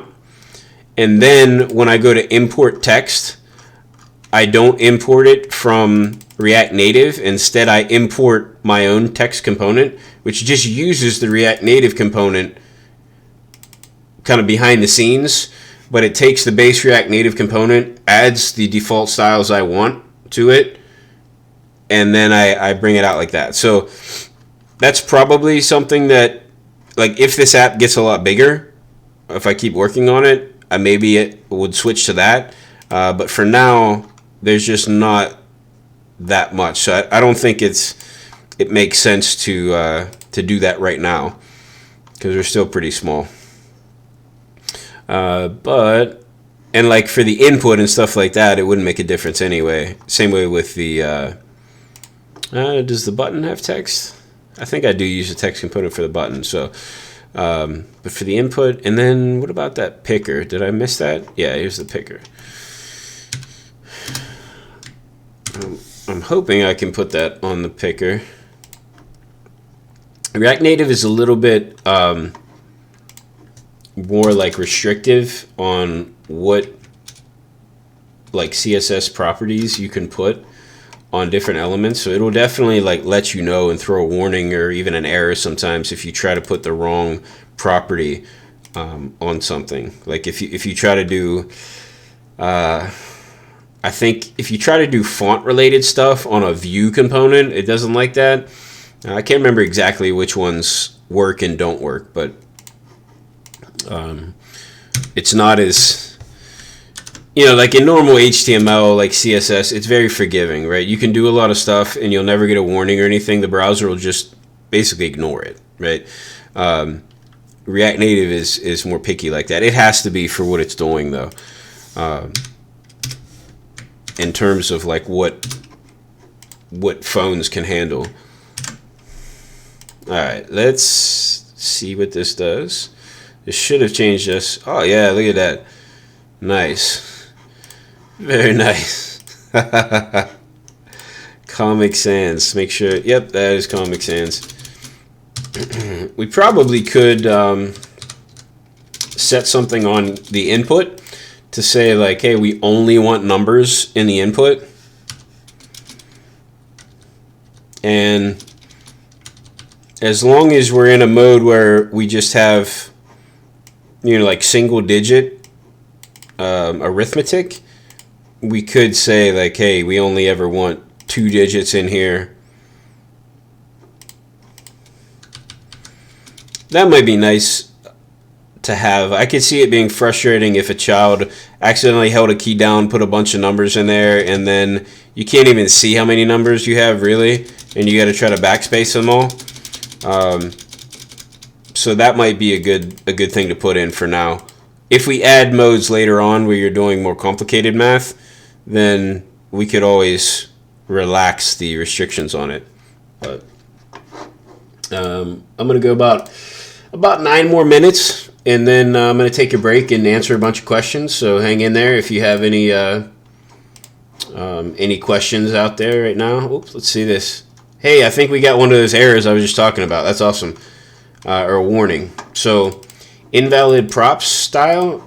So font family has been supplied to picker. Okay, and that's we can't do that. So we're not allowed to do that. So it obviously worked in the browser, right? So like the browser works because of the way. So React Native Web in the background is changing this React Native picker into an HTML select, and you can do that on an HTML select. You can't do that on a picker. So this is something that would work in the browser but would not work on a phone. So what we can do is, let's check out our code and see, what is this picker? Okay, so what we need to do then is move this and put it on a picker item, I believe, and that should change it. So let's do this.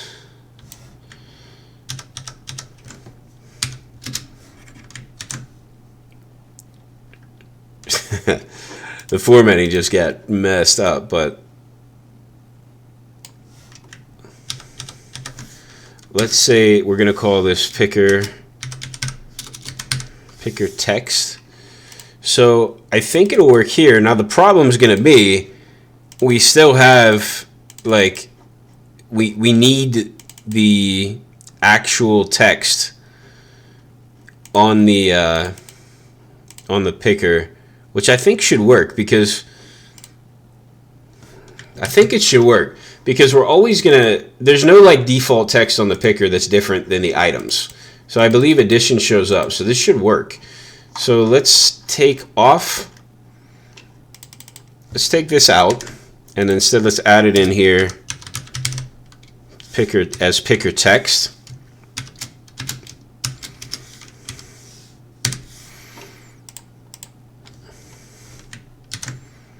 And let's see if we can get rid of that warning. And then this will be like slightly less of a headache for us down the road when we want to get this to work on mobile. See, and we've gotten rid of the warning. Uh-oh, but it didn't work. I messed something up. All right, let's see what we messed up. So we should have picker text, font family, Comic Sans. Did I put that on there correctly? Oops. Styles.picker text.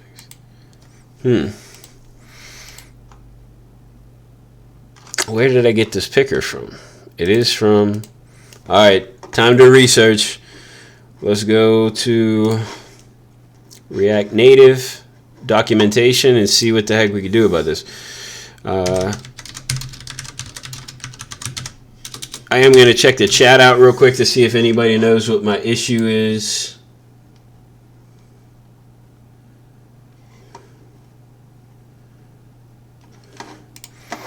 Alright, so picker comes with React Native. Let's see if it has something built in to help us style this. Okay, test ID, enabled mode, item style. There we go. We need to use item style.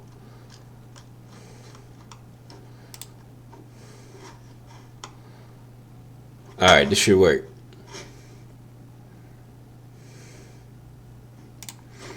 Alright, so what we should be able to do, I hope, is say item style and then give it styles.picker text and then get rid of that, which that's nice. That gets rid of a lot of repetitive stuff there. Let's see if that did anything. Nope, not yet. Alright, so we need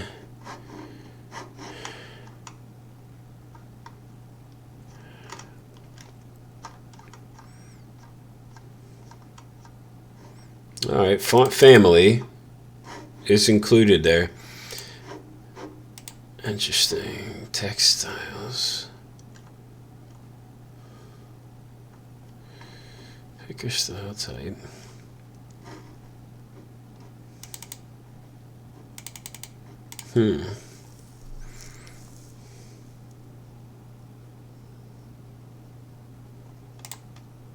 Michael Creel says, check the element in DevTools. That's a good idea. Let's see if anything's being added there. I'm gonna have to make this a bit smaller so I can see what's happening. All right, so we have the select. So on our select,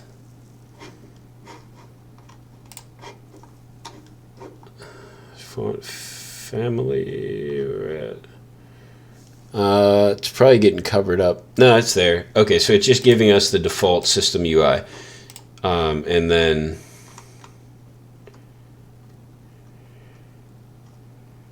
same thing here. Okay.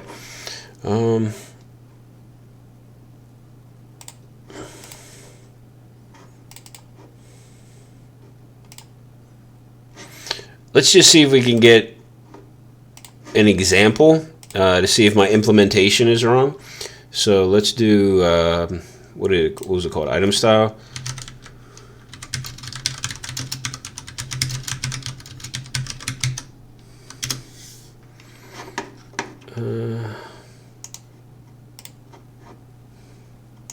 There we go. So we got an issue where it's not working.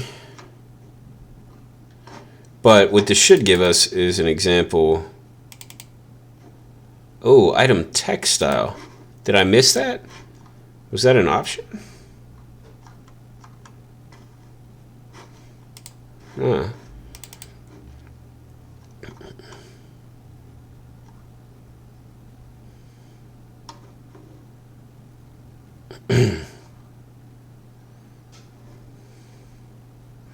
Can I do item text style instead? This is from 2018.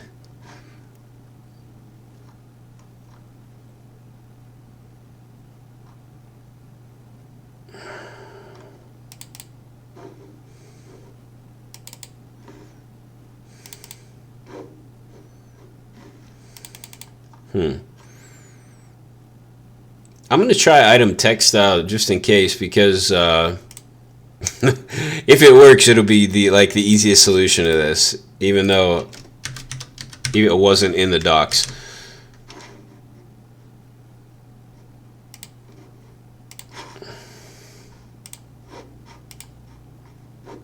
Nah, it didn't work.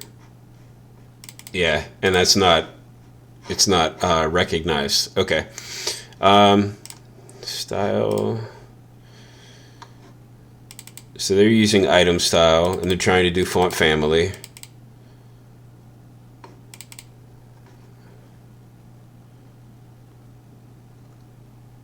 But it almost seems like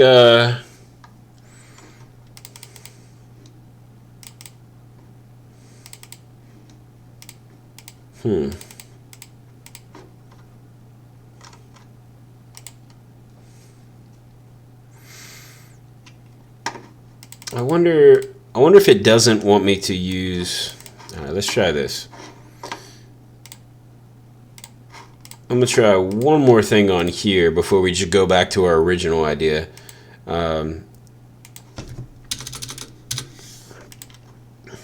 So let's grab this again.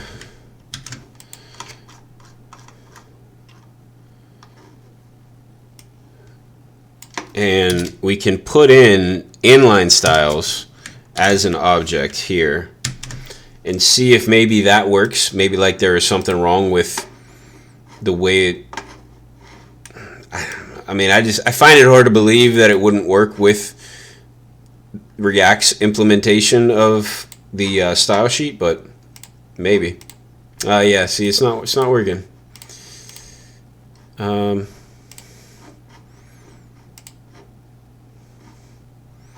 So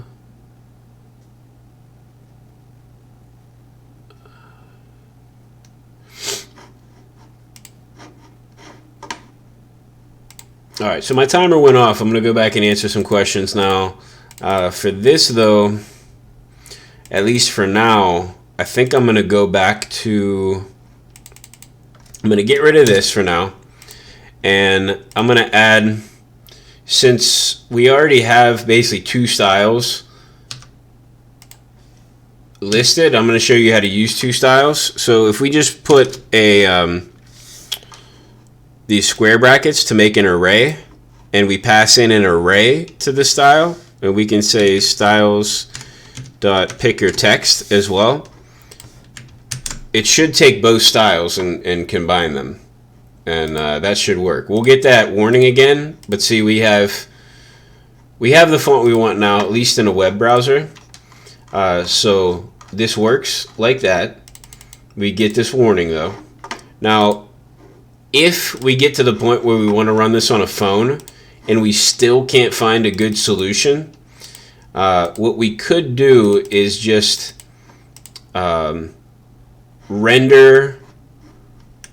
basically render this conditionally. So what I would probably end up doing is just saying here in the styles, like if this is web, then add the font family stuff. Or I could say it here, or I could say it up here. It probably would make more sense up here, I guess. I would only add this picker text class styles if we're on web. Otherwise, I wouldn't.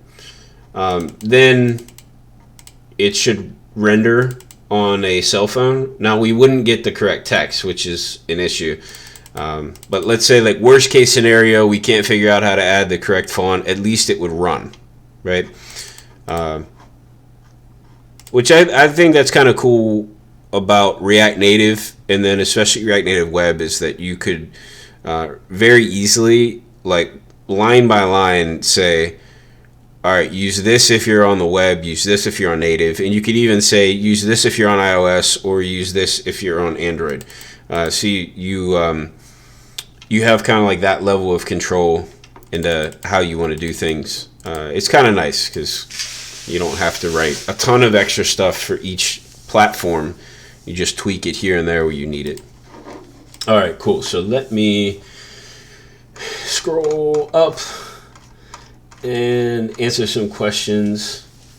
And I'm not even gonna set a timer for myself now. I'm just gonna try to answer as many questions as possible. And actually, let me commit this first. That way you all can check out the code on GitHub, and I won't forget to commit this. So git status, let's see what we've changed. Let's see. Yep, that looks like what we've changed. VS Code. I want my VS Code file in there. Where's my git ignore?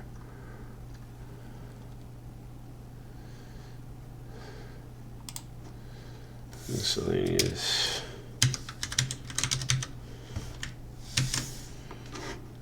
Alright. There we go. Alright.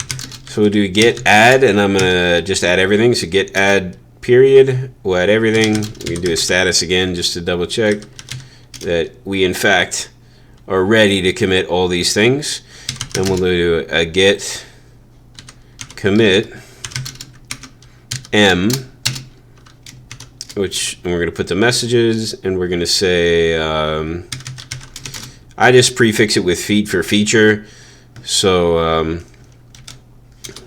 let's say, what did we do? We add style updates. That's mostly what we did, right? Mostly just styling. I think so.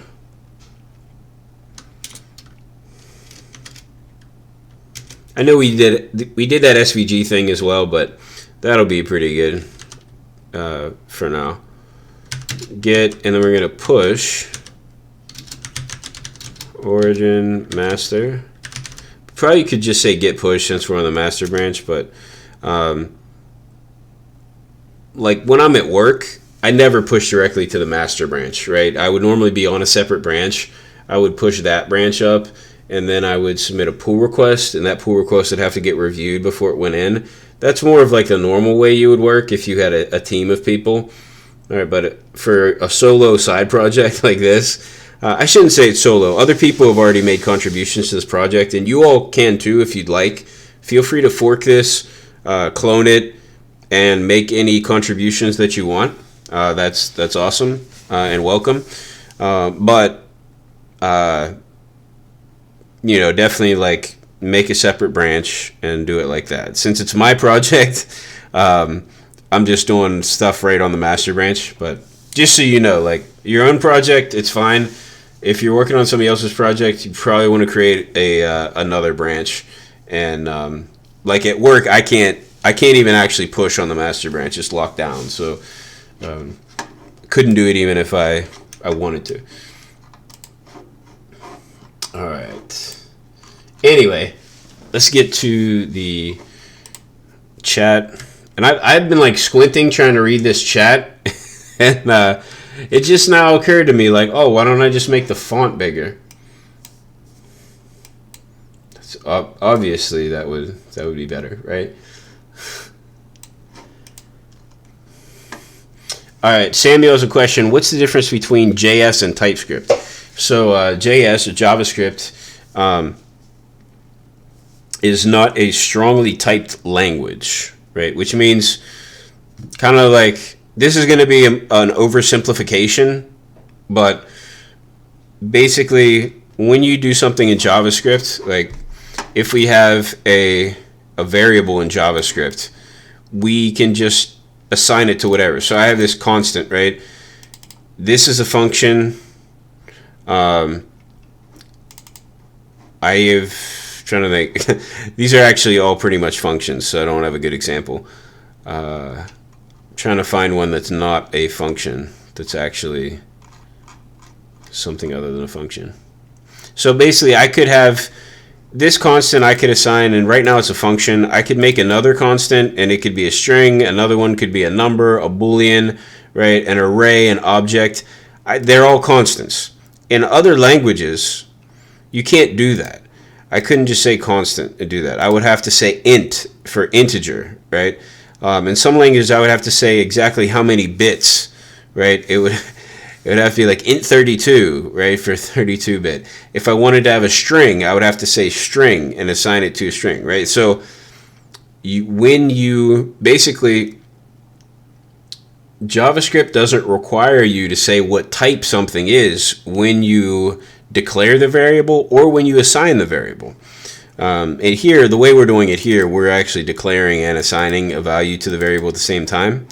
You don't necessarily have to, though. What TypeScript does is it changes that so that in JavaScript you could assign, when you declare a variable or declare and assign a variable, you put in the code exactly what type that is. So not only that, but there are a lot of other things. Like you would say, if you created a function, you would say this function would take in this many parameters, and here's the type of each parameter that I expect in this function, right? And then depending on your code editor, you might get some really helpful tooltips that would come up and tell you exactly what to use, right? You'll get warnings in your browser and in your code editor, right? If you warnings or errors if you try to pass the wrong type in. So that's like,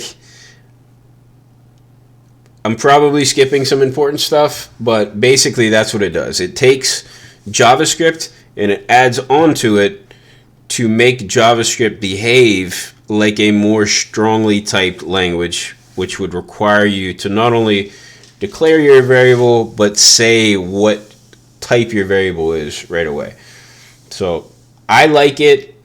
I don't think it's necessary for every project, but it's definitely valuable for more complex projects. At least that's been my experience.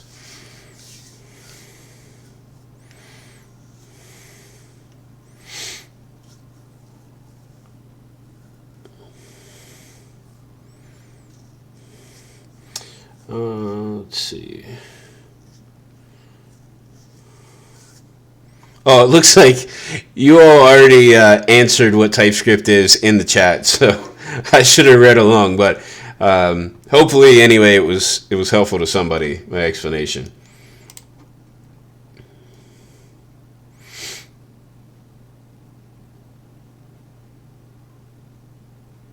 Samuel says, now I feel embarrassed asking this as I've never done it before, but I'm presuming that you can't just copy and paste SVG code into React, so it won't work. So you actually can. In normal React, you can.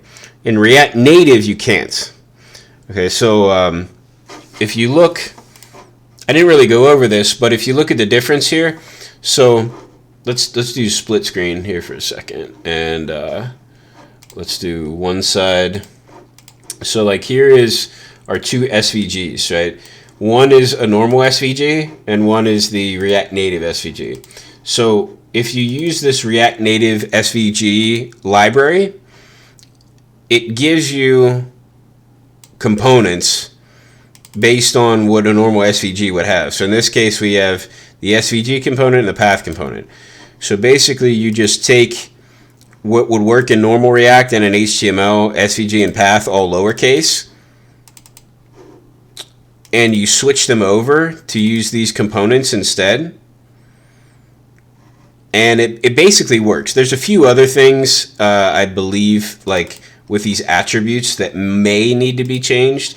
I don't know if that happened in our case. No. And then also it's possible, I believe in HTML, things like viewbox, so some of the attributes would be hyphenated and you need to change them to be camel case. I don't know if that's all of them or not. I can't remember.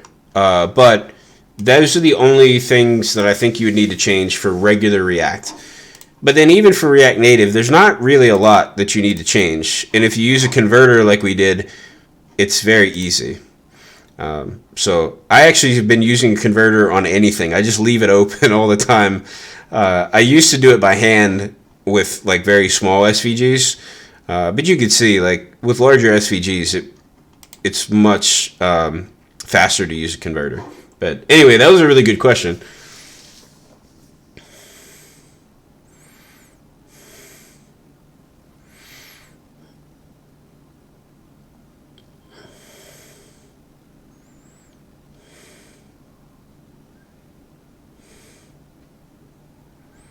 Let's see.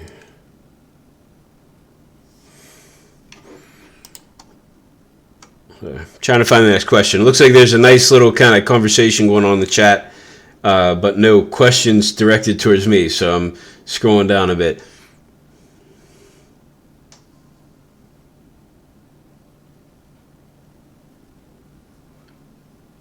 Oh yeah, just to be clear to everybody, I am using React Native for this project. So I'm using React Native, and then I'm using a package called React Native Web so that I'm able to run this code in a web browser. Okay, so it's confusing, and it's probably confusing as to why you would even want to do that. But the main benefit is you can have the same code run in a web browser and on mobile devices, like as native apps as well, and potentially on other devices. There are ways to run React Native on like as desktop apps, or even on other devices like smart TVs. I think there's a way to do it like as a HoloLens app, a Microsoft HoloLens app. So there's some cool stuff. There's even some other stuff that I'm not really familiar with that I've heard of that you can do with it. So it is nice.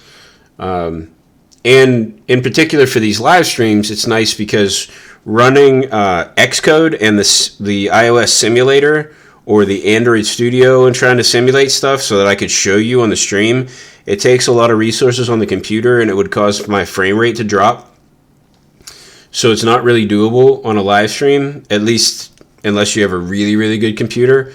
So this is a way for me to do React Native on a live stream and still show you the results. So there's probably going to be a time where I'm going to like attempt to show you the results on a phone, like on a simulator, and just like expect that the stream's going to lag a little bit. But we're going to do most of our development in the browser so that we can have a nicer experience.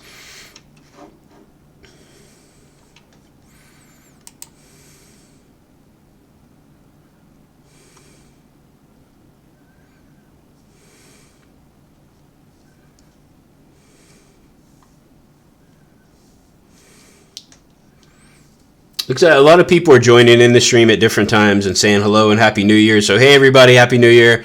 I know I keep saying it over and over again, but I don't want to leave out the people coming into the stream now, later on.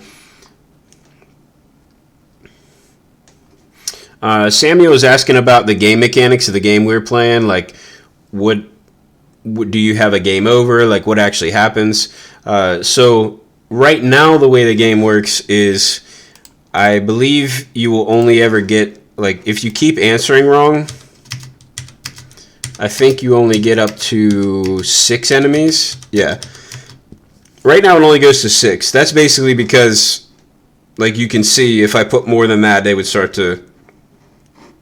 would start to get weird. They're already touching at this point. And actually you could tell because they're circles. When we had them as squares, it just looked like one giant rectangle. So the circles are a little bit better. You can tell that they're actually distinct. So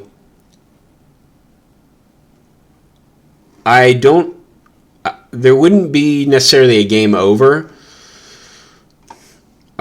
You would just get to a point where you would have a bunch of enemies and you would keep trying. You can win the game if you keep if you keep putting the right answer in and you get to no enemies. So every time you put a right answer in, an enemy goes away. You get to no enemies and you win, right? So that's all I have so far for game mechanics. I'm not sure that, I don't know that I would necessarily want to have a game over. I think potentially, like, it would be better to let the child keep going and seeing if they could start to get them right, because the more they practice, like, the better they would get. Yeah,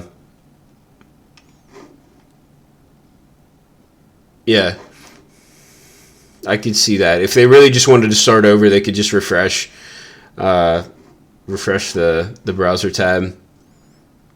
And then maybe, like, when you win, having the option maybe to go to the next level. So either, like, bump up to do double-digit math instead of single-digit, or maybe, like, bump up to the next level. So, I don't know. I think it's still, like, the bare minimum of functionality. I think there's a lot that could be done. And right now, like, it's not like you have your score saved or your preferences saved or anything like that. So, very basic, but that's basically what happens at this point. And this is based off of a game I used to play with my son. We would play it on a whiteboard when he was learning basic math. And we actually called it Orc Math, like after the orcs in Lord of the Rings. But I decided to switch to Battle Math because I didn't want the Tolkien estate to sue me or anything for calling it Orc Math. So we switched it to Battle Math. And I used to just draw little bad guys on a whiteboard and then manually write problems on the board and erase them, like, right, and erase the bad guys. So the game mechanics were already in use before.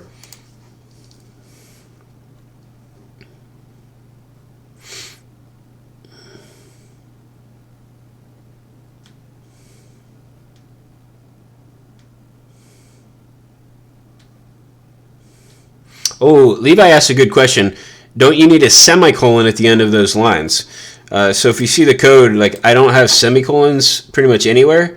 So semicolons are actually optional in JavaScript. So technically, I believe there are some situations where you need a semicolon, but I never encounter those situations. Like, I pretty much never use semicolons, so... and if I ever really need a semicolon, my editor tells me, which, like, I'm telling you, I've almost never encountered a situation where I need a semicolon. So for me, I don't use semicolons. I set my automatic linting to just take them out if they're in there. The way I figure it is, if I don't need it, then why add it in? It's less typing if I just don't add it in. So good question, though.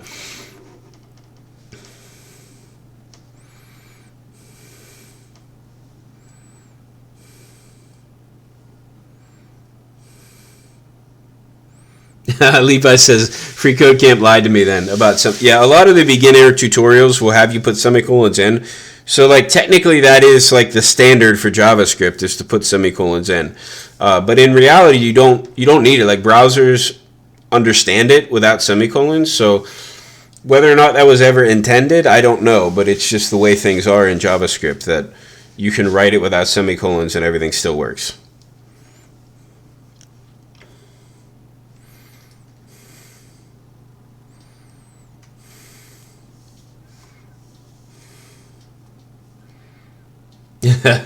Yeah. Joey says it's a somewhat controversial topic. It is, yeah. Like,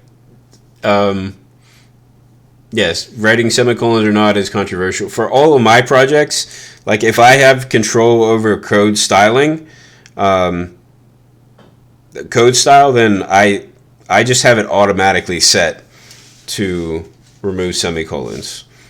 So usually, like, people can code however they want, but if they go to commit, a pre-commit hook will run and it'll remove the semicolons. So when it actually goes into the repository, it won't have semicolons. So you can code however you want if you want to contribute to my projects, but that's how it's going to be. Now, if I'm coding for somebody else's project and they want semicolons, like, I will add semicolons in. Like, I'll respect their preferences, but for me, I do not put semicolons in.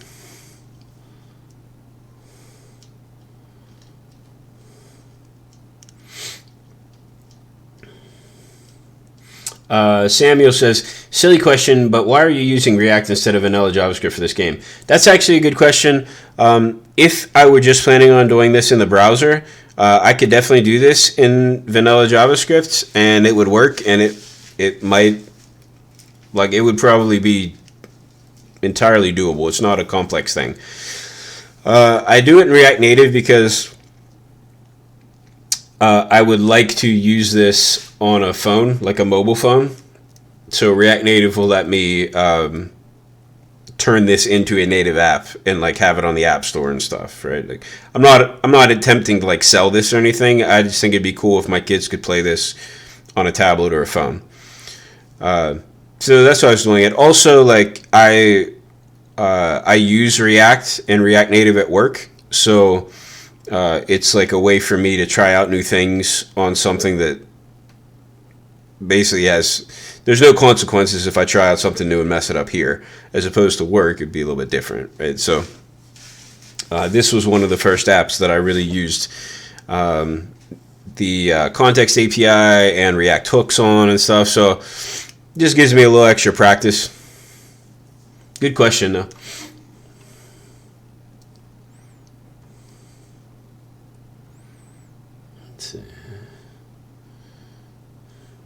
Sheehan says, can I know how to write PHP for phishing attack? No,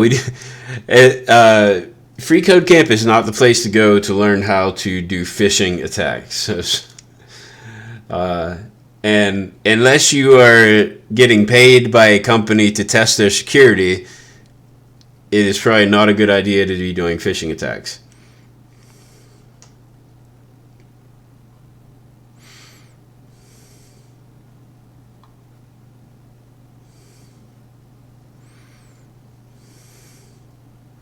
Levi says the Twitch emojis are way better than the YouTube ones.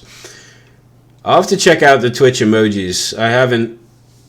I'm not on Twitch that often, so I'll check out their emojis and see what it's like.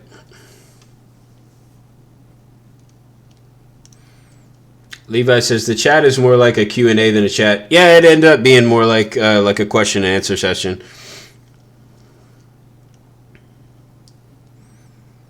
Oh, Michael, good point. So he also says one of the reasons why I used React Native was to see if I could do it. So this was I did this at a time when using React Native Web was still, like, not very common. I don't know how common it is now, but at least in my mind, it was still more experimental. Like, I just wanted to know, like, can I use this with Create React App and get everything to work, right? So I just really wanted to see if it would work. So I had the idea for this game in mind already because I had played it with my son. but I just like never got around to actually doing it. And so then it just kind of combined it with the idea of, hey, this would be, it's like a cool way to use React Native.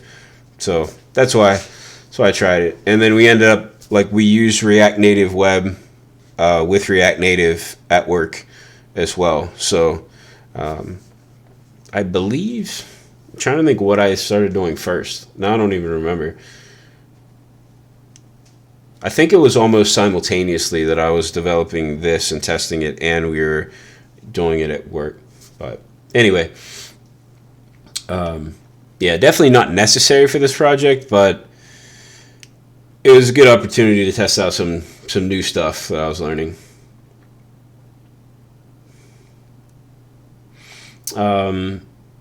We have a question about, is Rust hard to get into?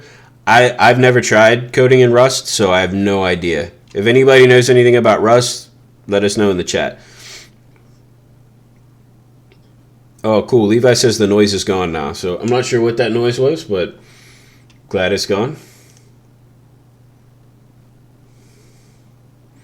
Unreal Expert says, what type of drink are you drinking? So I am drinking a Rain energy drink.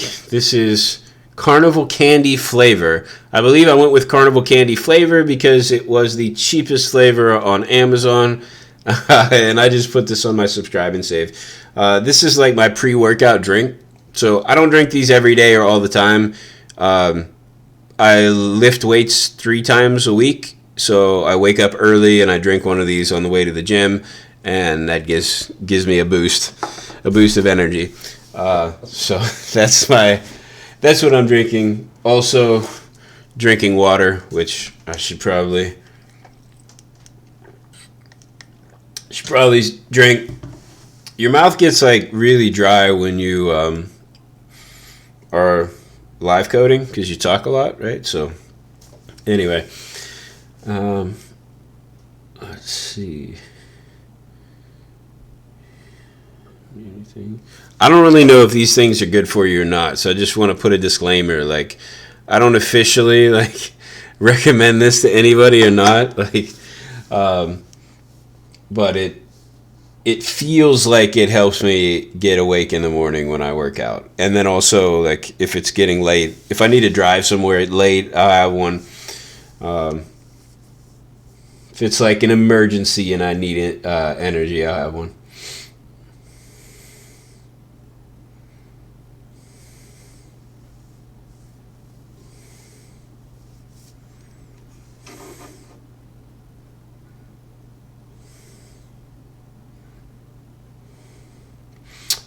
Mark Sean says, thank you for coding tonight, Jesse. I thought I was going to be alone on the new year, but not anymore. Oh, that's awesome. I'm glad that you're not alone on the new year. That's really cool. Yeah, I wasn't sure like how many people would want to watch because it's New Year. Maybe people would have plans or anything, but that's cool. That's really cool. I would have been alone too, to be honest. Everybody else in my house would have been asleep, so I don't even know.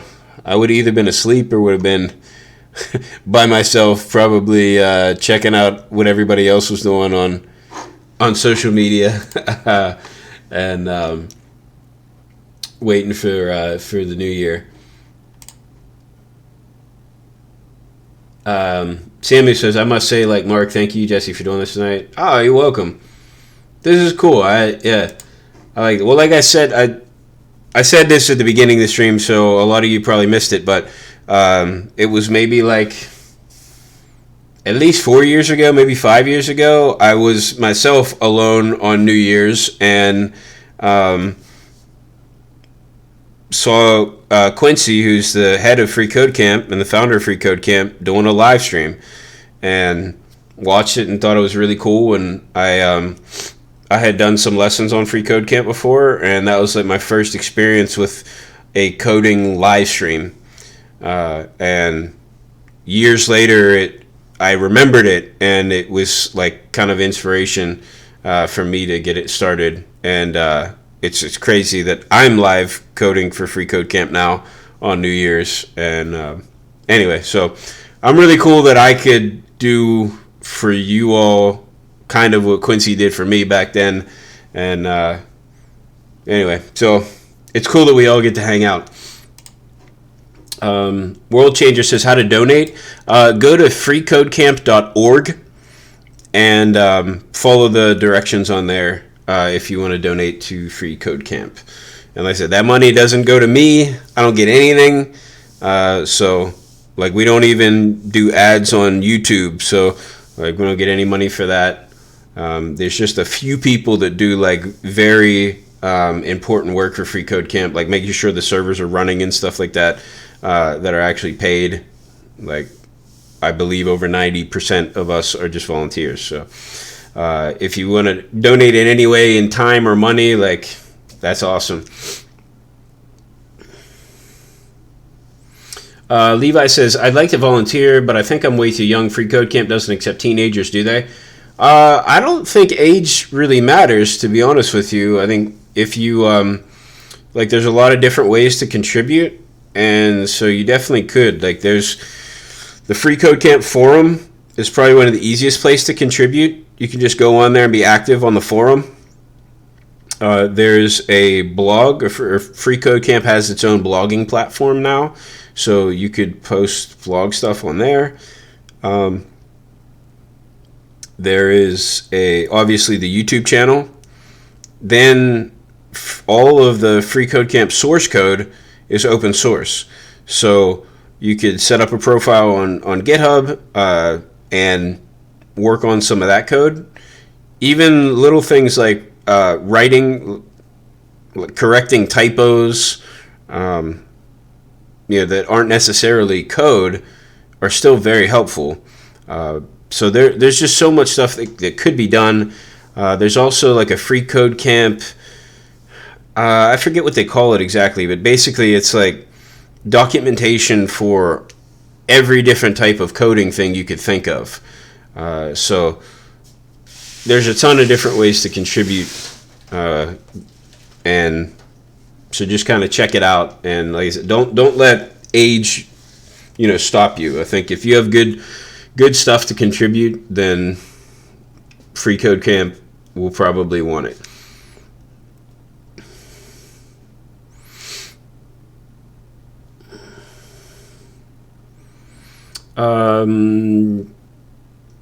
Checkbase says, do you know some programming language for cross-platform iOS and Android?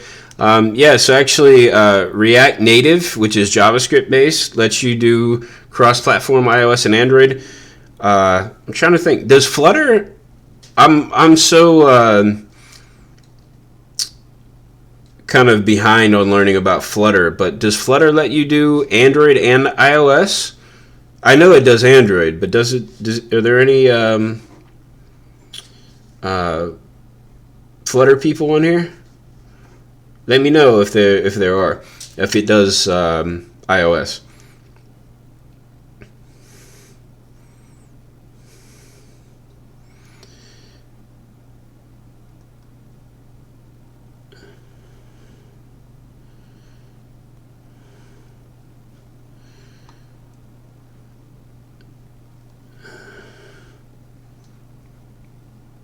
Let's see.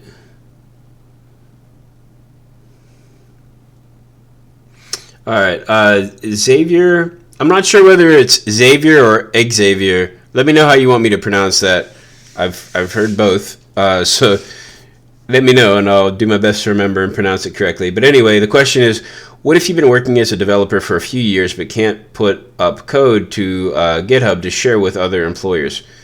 Can you not put up code because your employer isn't open source? Or is there some other reason? If it's because of your employer, that's kind of tough. That's how my employer is right now.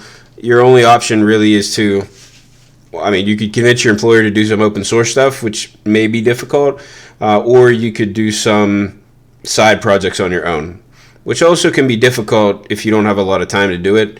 I know, like, for me, I have 4 kids, so there's not really a lot of time. Like, if I'm going to do a side project, it usually means that's less time I get to spend with my kids. So I know that can be difficult, but if there's some other reason why you can't put code up there, let me know. But, basically, try your best to see if you can convince your employer to let you put some of your work code on GitHub. Otherwise, it's got to be like side project stuff.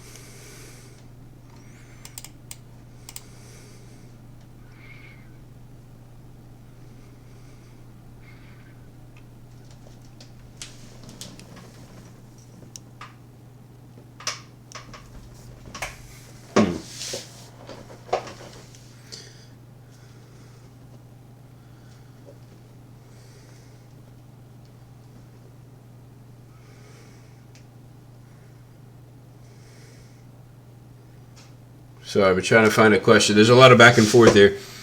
What is Dart then?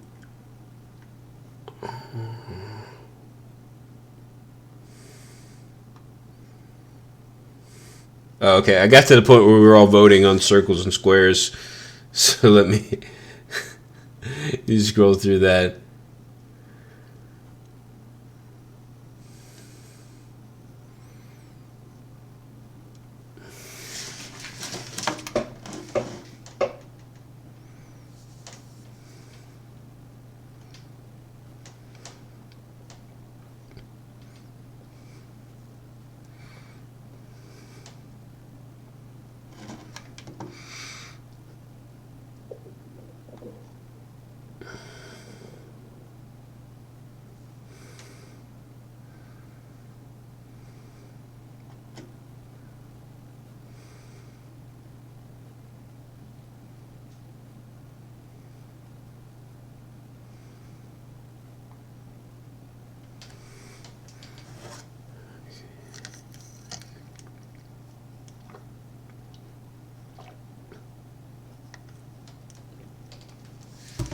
Ramesh pointed out that the app still has the React icon in the title of React app. So yeah, I'll definitely have to change that as well.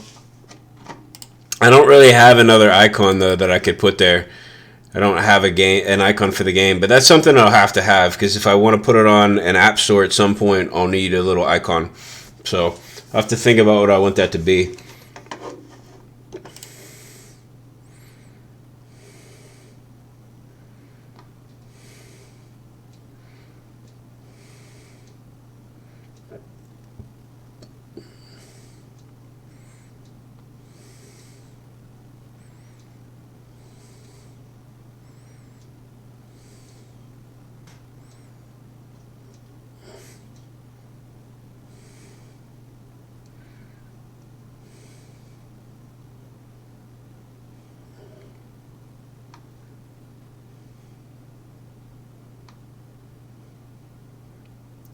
All right. Levi said, "Oh wait, no, that's not a question. Sorry." Oh, Sam had to go, and I didn't catch it. If you're still here, Sam, I'll see you. Probably not still here. That was a while ago.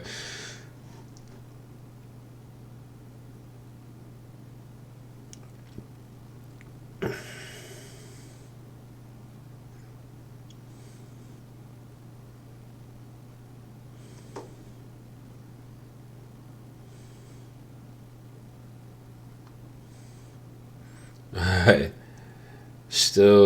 I'm still trying to find questions.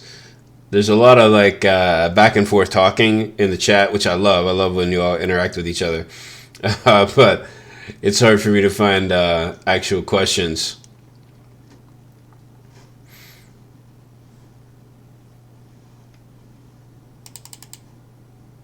Oh, and Levi has to go. I miss that too. That's the thing about when I can't keep up with the chat, then I miss when people leave. So, but anyway, Levi wanted me to know to try to add border and box shadow around everything so it looks like it's raised off the page. That's actually pretty cool. A pretty cool idea. I think that's a good idea. I kind of don't want to get too fancy with what I do since I really would like to replace what I have now with like character sprites, like make it look a little bit more like a video game. but I like the idea of giving it the appearance of some depth.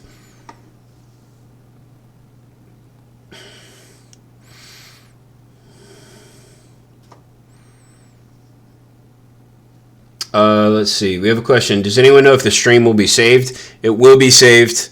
The stream will be available to watch probably just a few minutes after I end the stream. And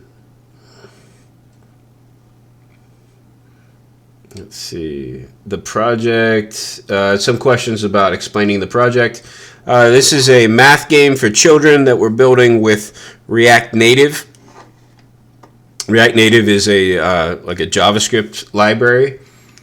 It can build. We're building it in a way so that it could run in a web browser, or it could run as an app in iOS and Android.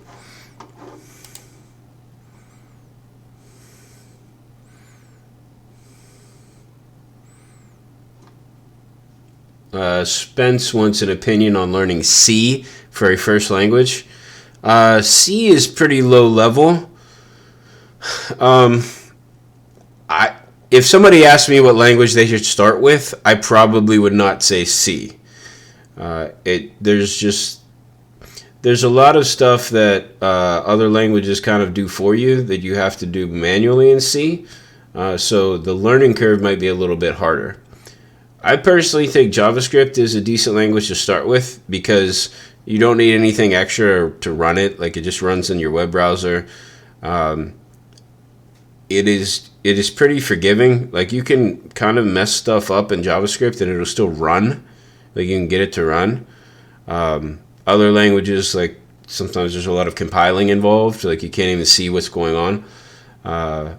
Also, you can build pretty much anything with JavaScript. By that, I mean, like, you can build for a lot of different platforms with JavaScript, like, pretty easily. So it's a versatile thing. Also, probably if you didn't want JavaScript, I would maybe recommend Python. I think Python is pretty cool to learn with. There's not really a lot of like special characters in the syntax, so you don't get caught up as much in syntax stuff. So those are just my opinions on first languages. Probably like I did learn a little bit of JavaScript as kind of my first programming language, but it was such a little amount I wouldn't even say it counted. The first time I tried to use a programming language to really program something, I took a class in C++, so that was probably my first language. But that was a long time ago, and I just made a calculator with it. I did a couple other things, but I can't even remember what they were. So that's where I'm kind of coming from with my opinions there. Mark Schoen says, can I use Spring Boot and React Native together? As to why I'm using Spring Boot, I would be doing a lot of heavy server-side processing.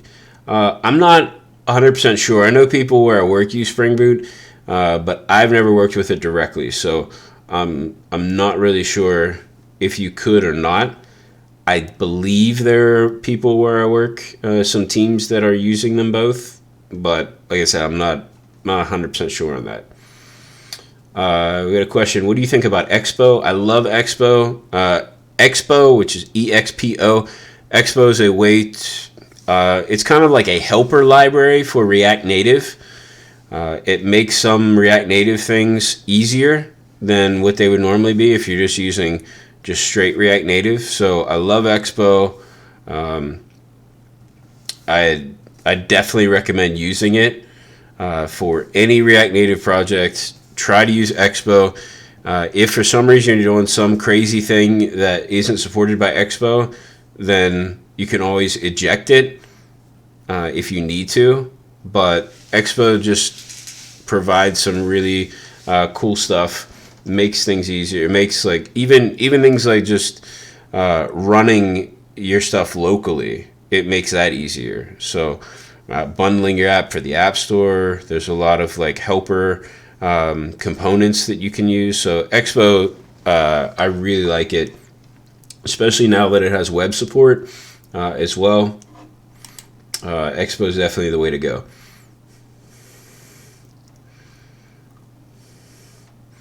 Michael Creel says, for our picker, he says, what if instead of a picker, we just made it a button that opens a modal form with 4 separate buttons that you could add font families to? That's a good idea. The picker's definitely the simplest way. But if we're not going to be able to if we're not even going to be able to control the font in the picker, then,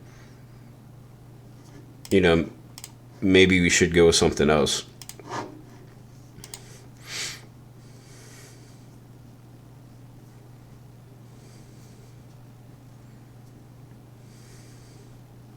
Joey says,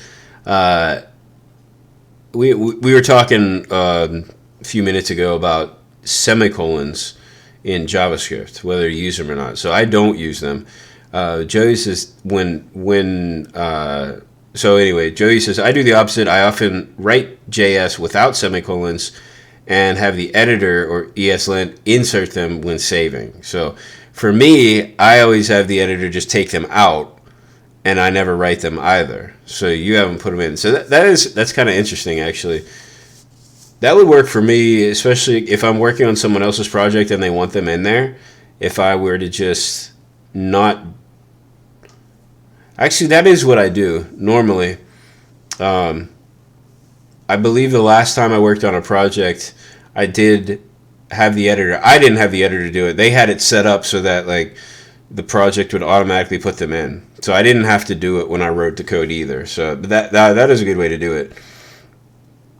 And Andrew Hillis, sorry if I mispronounced that, but says, I still use semicolons because if I ever go to another language, I'm already used to using them. That's true. A lot of other languages do use semicolons. So it is hard for me to get used to using them when I do have to use them for other stuff.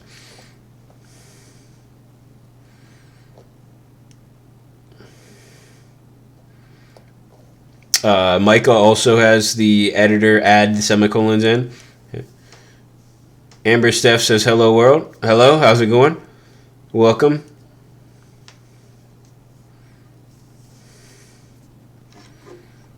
Mohill says, what is the big O of Dijkstra algorithm type bound?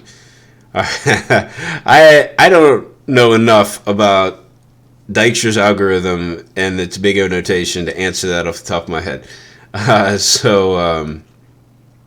Big O notation is like a way to measure the how do I say this? I don't say performance. I don't know if performance is the right word. It's a way to measure how performant an algorithm is, both in terms of time complexity and space complexity. I don't, like I said, I don't remember enough about anything like that. The only time I study stuff like that is if I'm going to do interviews. And to be honest with you, I've never had anybody ask me about that on an interview. That's something I would probably just look up. But anyway, that actually is kind of good to remember. It's good to know about Big O notation and all that stuff. But to be honest, I've never actually had a question about Big O notation on an interview. So I don't know how useful that information is in terms of getting a job. But I guess it's good to know about in case it comes up. Mark Sean says, have you tried anything with WebAssembly? I haven't yet. So I'm I read about it when I see stuff about WebAssembly, but I have not tried it yet. I just haven't really had a good use case for it yet. But it would be cool to try. For those of you who are not familiar with it, WebAssembly, I'm no expert at it, but it's a way that you can use different languages to write stuff for the browser. So you could use Python or C# or think of whatever language you want, write it, and then have it run in a web browser. And there are some potential performance benefits to doing this. So it's really cool. Now for me, I'm mainly a JavaScript developer. So it's not as attractive to me. Like I know developers who aren't primarily JavaScript developers who see this as a great opportunity because they can use their main language on the web. I kind of see it as like potentially it's a way to run, do things in the web even faster than you could otherwise. So I just think that most things on the web right now don't really need that. So I'm kind of waiting for like that use case that's really going to make WebAssembly like a necessary thing. So I haven't found it yet, but like I said, I'm not really an expert at it. So I think like it'll probably be a really big deal at some point. Probably just not like it's not there yet. Like it's not ready for like mass adoption yet.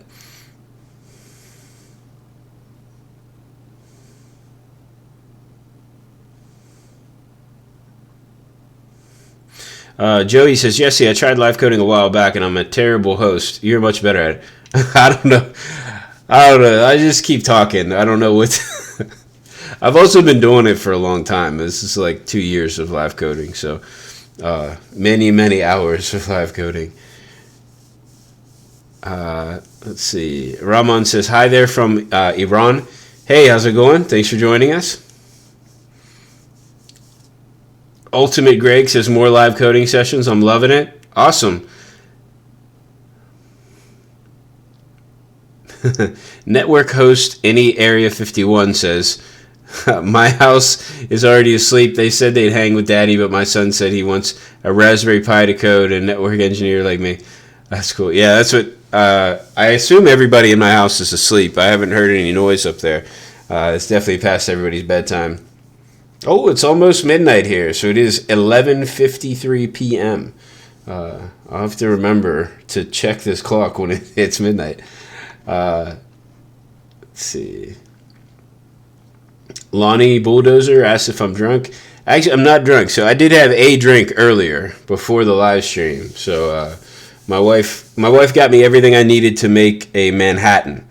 So a Manhattan is probably my favorite alcoholic drink, and it's either bourbon or rye whiskey with a few drops of Angostura bitters and sweet vermouth. And then you put a maraschino cherry in it. I like to add a little bit of the juice from the cherry. You can shake it or stir it. Depends on how much time I have as to whether I do that. And then I like to add a little bit of ice in there too. So it's a good drink. So drunk, not so much. I would have to have more than one, I think, to be drunk. But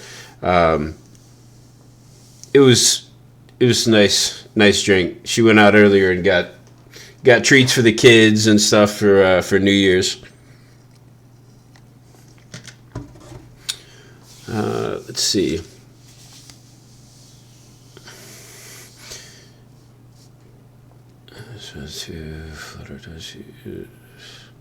Oh, okay. So I asked a while back about Flutter, if Flutter let you do Android and iOS.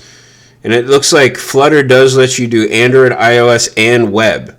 So that's awesome. So I have talked with some Flutter developers before at conferences and stuff. So it seems really cool. I mean, for what I do, like, React Native is my thing, so I'm not really going to switch right now. Like, I'm in the middle of building a big app in React Native, so. But it seems kind of cool. We have a question about Unity. So does freeCodeCamp have lessons on Unity and C#? I believe we have some videos on it. I don't think there are like there's no curriculum on freeCodeCamp.org, but there are videos about it on this YouTube channel. special L's, or sorry, the L's capitalized, so it seemed like it should be pronounced separately, but I guess it's just special is the name. It says some people saying Flutter is better than React Native. Yeah, to be honest with you, I don't really know what's better. Like I said, I use React Native. I haven't actually used Flutter, so I can't really say which one is better. I imagine it's like most things in that you just need, like, it depends on the situation. So it depends on, like, what do you need to build, and what do you already know, what does your team already know, stuff like that.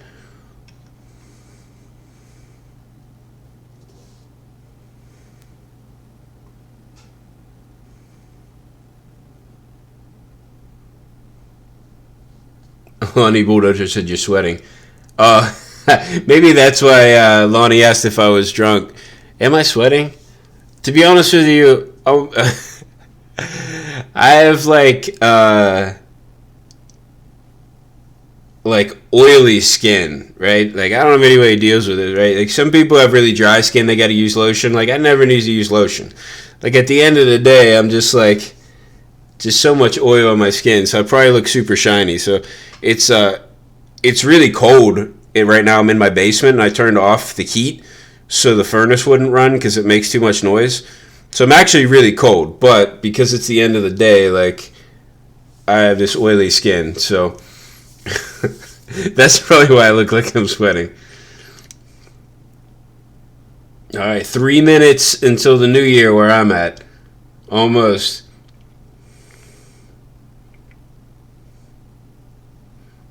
Novaz says, this channel is one of the best ones. Congratulations. Thanks. I mean, I'm only like a small contributor here, but I will say thank you on behalf of everybody that contributes to the channel. Max Lozano says, how do I start learning Python? I don't know what the best way to learn Python would be. FreeCodeCamp, I don't think we have a Python course. We just added something. Was it Python? I don't know. This might be good to check out. Let's check this out.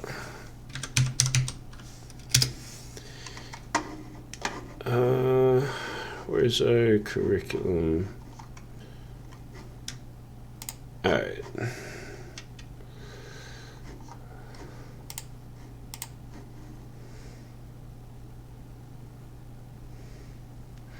I thought we just added something else.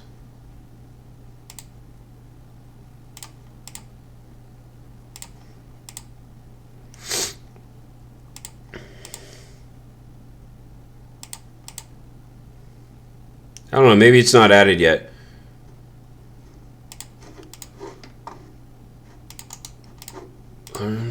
Yeah. Okay, so there are some free, like, online coding places where you can learn Python. I'm trying to think. Codecademy, I believe, has some free stuff.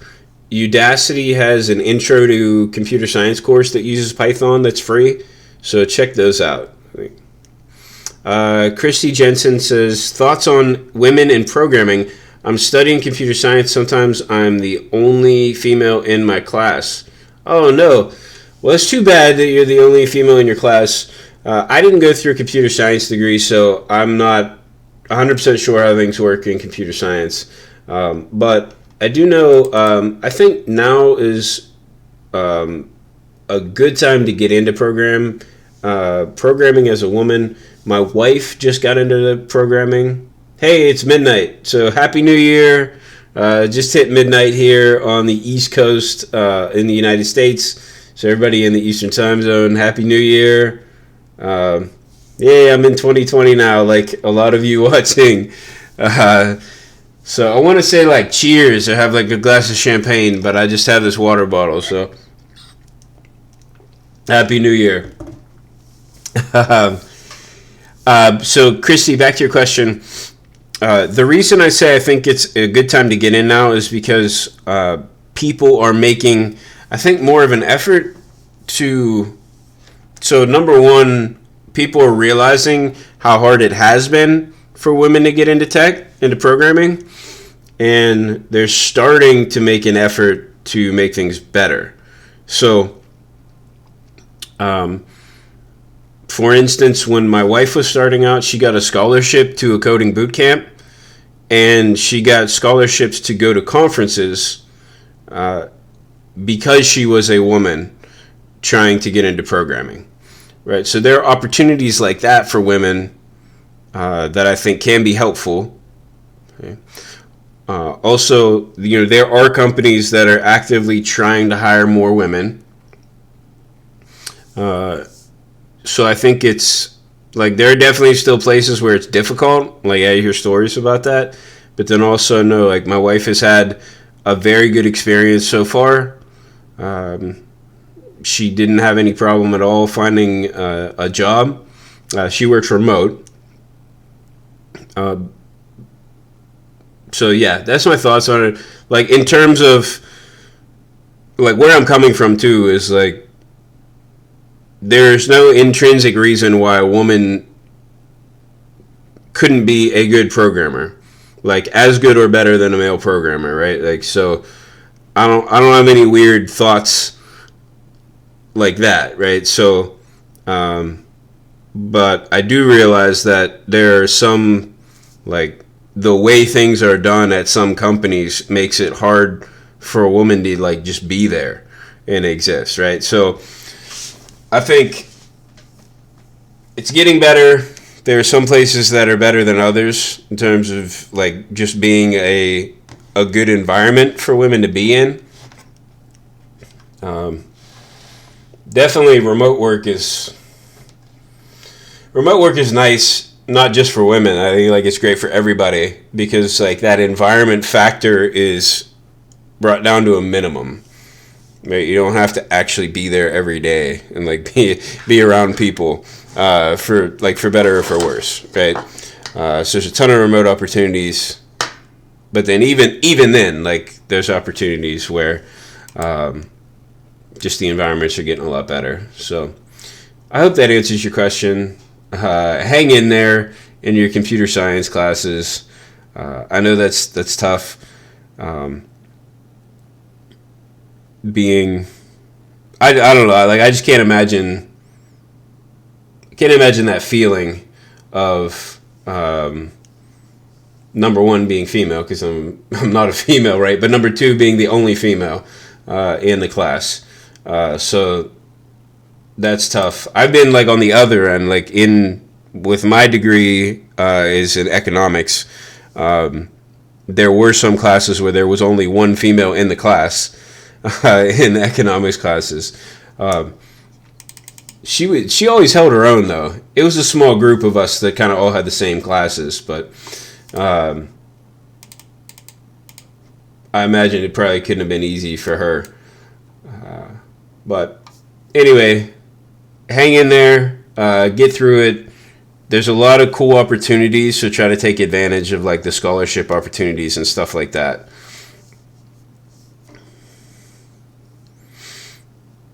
Anyway, I hope that was a good answer. Let me know if you have any more like specific questions for that. And sorry if I rambled. It is. I told you anytime after midnight, my answers are going to start getting worse because I'm going to be getting tired.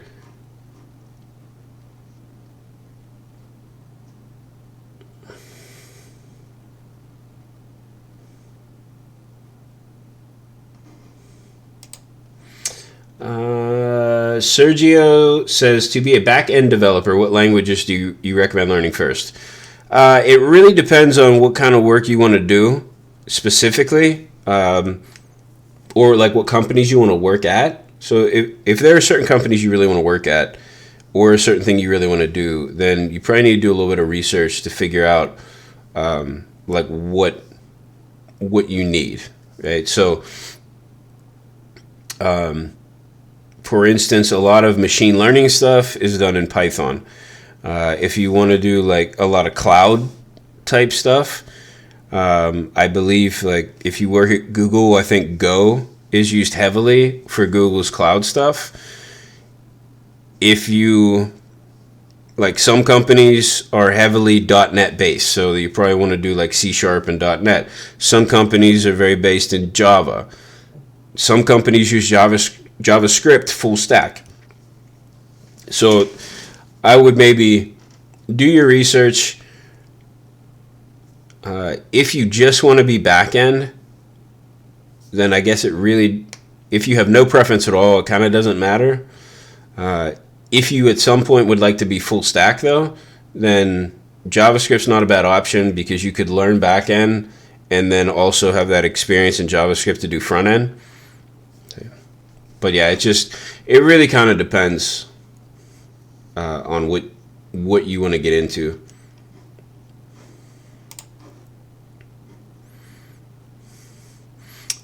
Samuel says, what do you think of using Spring Boot and Angular together?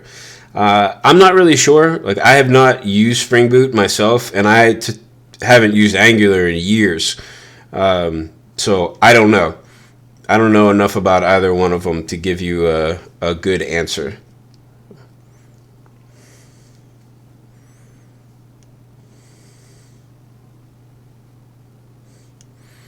Micah says, a National Public Radio report in 2013 stated about 20% of all U.S. computer programmers are female. In open source fields, only 10% of women are programmers. Okay, that's interesting. That's really interesting. I wonder why that is, that it's less for open source. Okay. Let's see. Says, do you need to learn JS and Laravel? I don't know if you would need to learn. It depends on what you're trying to do in terms of JavaScript and Laravel. So maybe if you got a little bit more information, I could give you kind of a better answer.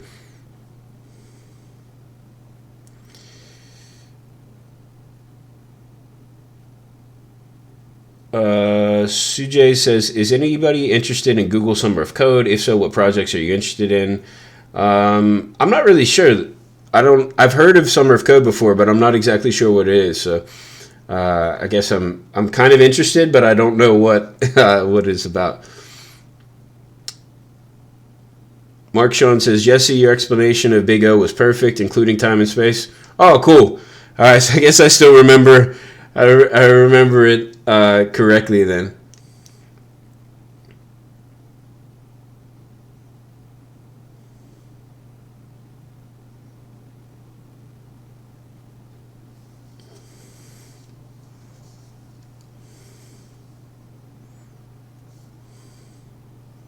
Oh, Joey says, eBay has an amazing blog post about their use of WebAssembly. Highly recommend reading.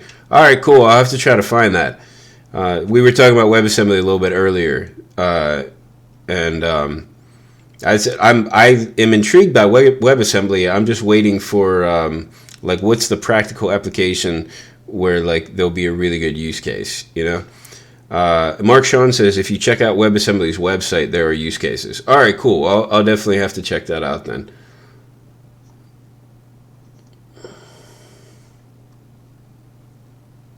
Joey says, +1 for Manhattans and Old Fashions.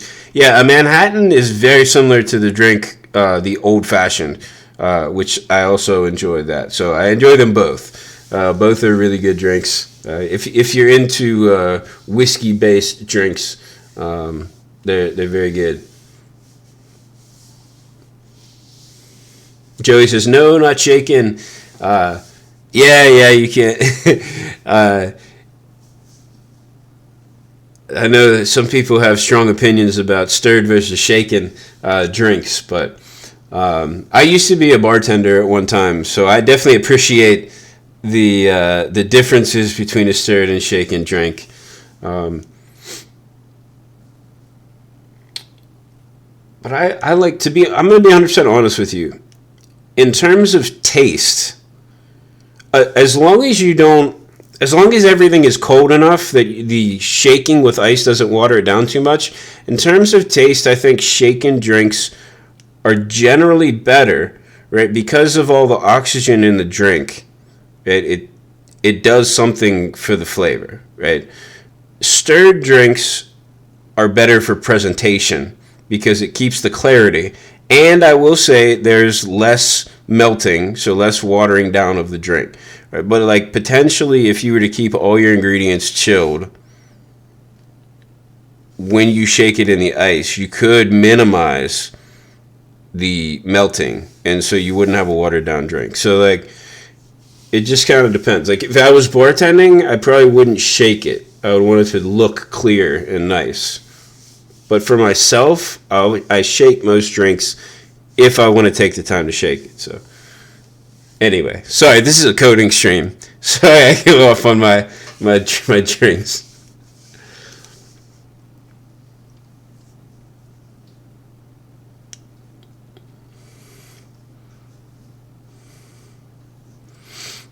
Saeed says, what do you think about chatbots, applications in future using Dialogflow or bot framework, etc.?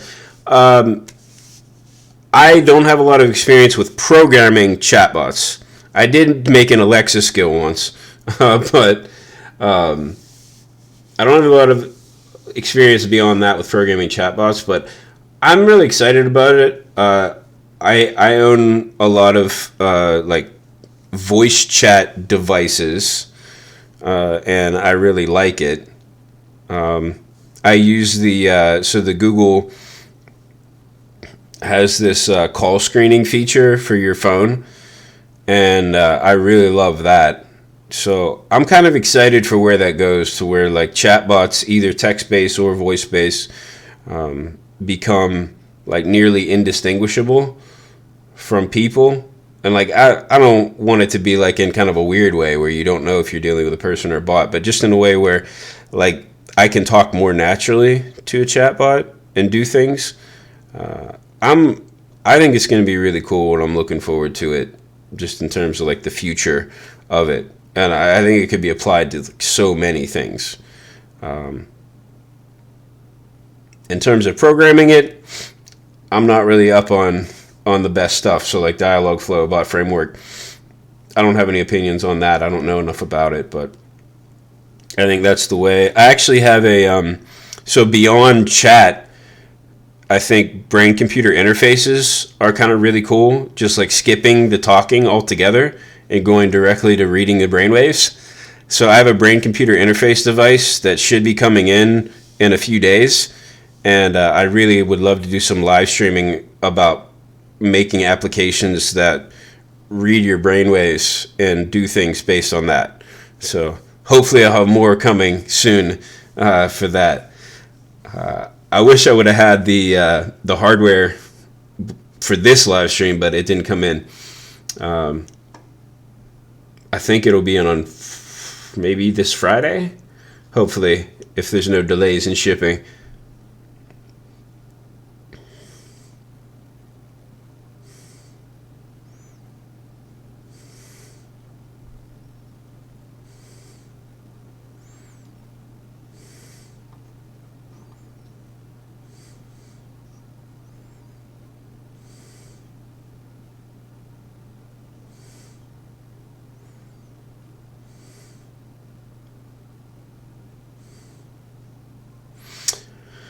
We have a question about, so I mentioned that I was in economics. Says, how fast can economists make transition into IT system analyst field?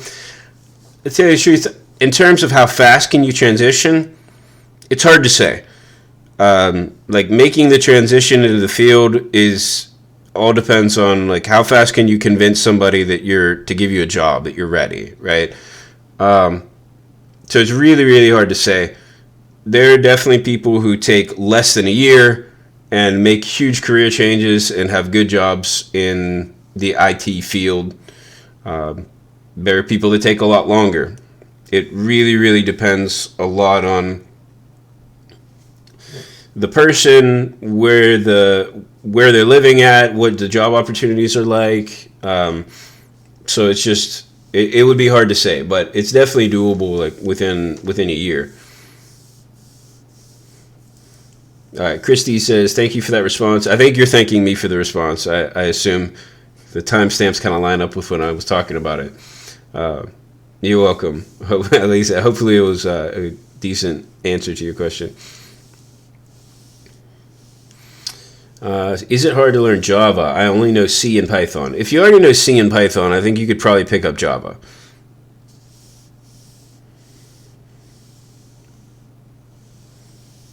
The question is NGRX or RxJS for Angular. I haven't used Angular since Angular 1, and so I do not know. Aditya says, sorry if I'm mispronouncing your name, says, what are you coding here? I just joined in.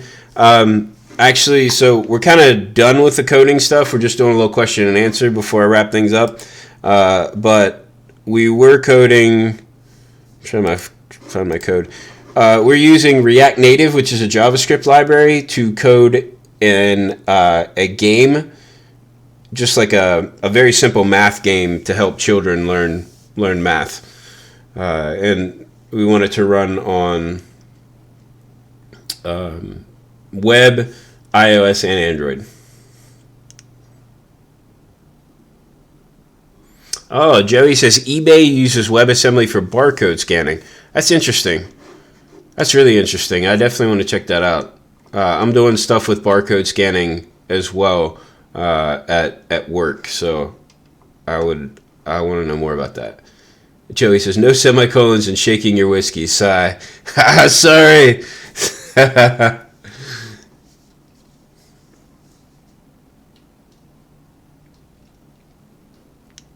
Mohammed says, what programming language should I start in to become a successful software developer?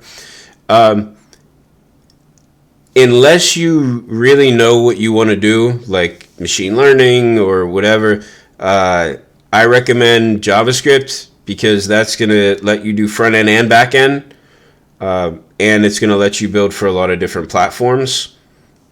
There's also the learning curve for JavaScript is not that steep, and there's a ton of free resources for it.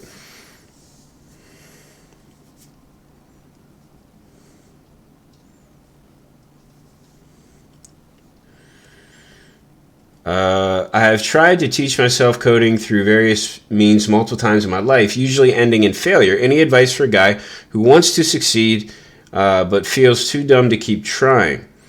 I would say when I'm trying to learn something new, or back when I was first learning coding, the best advice that I could give, I think, is just try to do a little bit every day. And just keep going. And also, like, there are times when you are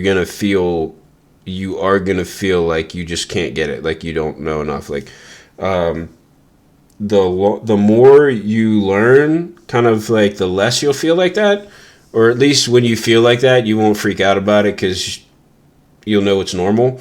But there are times when I think, oh wow, like I can't believe I can't figure this out. Now, my wife went through in the last year like the process of learning how to code and getting a job, and so I kind of went through that process with her. Of she very frequently thought like I can't get this right. So you're gonna have those times when you feel like you can't do it and you feel like a failure. Just realize, like, everybody goes through that. Just keep trying to learn at least a little bit every day. So even if it's only a half an hour of coding, just keep trying. Okay. Now, when I say every day, like, if you got to take a day off here and there, that's fine. Like, for me, like, Sunday was usually my day that I'm like, I'm done. I'm like, hang out with family and stuff. So I don't mean like it has to be every day or it won't work. But definitely, take a day off here or there. Don't take 2 or 3 days off frequently, right? You're going to want to try to keep it up every day, or as close to every day as you can. It'll keep things fresh in your mind, and like it'll keep you going at it. Like when you feel like you can't do it, like the just keep going. So like having that cadence of every day will help you keep going. I think my wife had a streak of like over 300 days of straight of coding. And that really helped her get through it because she wanted to keep her streak going. Joey says, which brain interface device are you getting? It's called the Notion. So it's a new device. So the company is called Neurosity, Neurosity.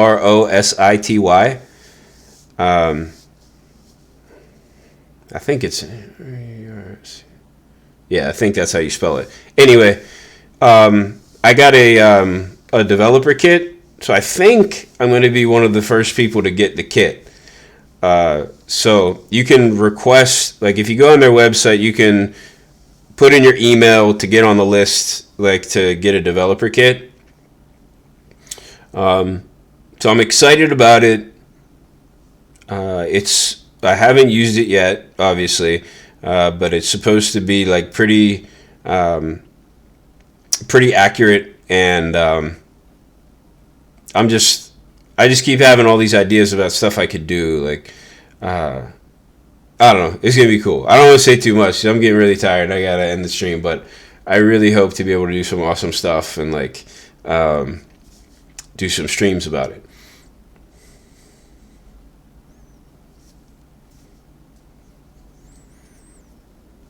Clonazepam, sorry if I'm mispronouncing that, says love from Argentina. Thank you. Joey says, Jesse, my first code contributions to an open source were to your FUS site project. That's awesome. Now I'm a lead software engineer. I said this already, but it got buried before you found it. Oh, okay. I thought I saw you say something about this, and then I couldn't find it again. All right. I'm glad you said it again. Wow, that is so awesome. Well, congratulations on being a lead software engineer. That's amazing, and that's so cool.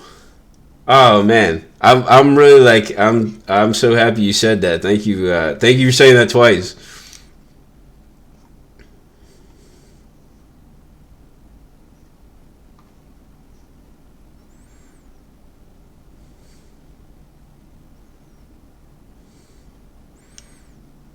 Mark Sean says, do you work for FedEx or a different company that needs to scan barcodes? I work for Dick's Sporting Goods. So we scan barcodes like in the store, basically. So I'm working on a point of sale system that'll run on cash registers. So in that context, we're doing barcode scanning.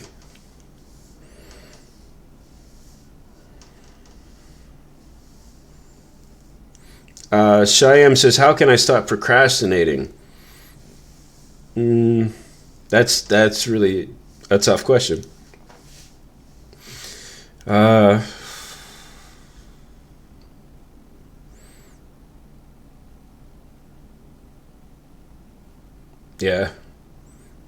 Trying to think of like some type of tricks to get yourself to stop. You could set, sometimes it helps to like set a goal or just set a timer. Say like I'm going to work on this thing for, let's say, half an hour. And the timer goes off and you like reward yourself. So sometimes a reward helps. A reward and or punishment, right? Like if I don't do this much by the end of the day, like then I don't know, I can't, like no TV or no video games or something, right? And it's hard to do it to punish yourself, right? But or you say, if I do get it done, then I get this extra thing, right? So maybe something like that.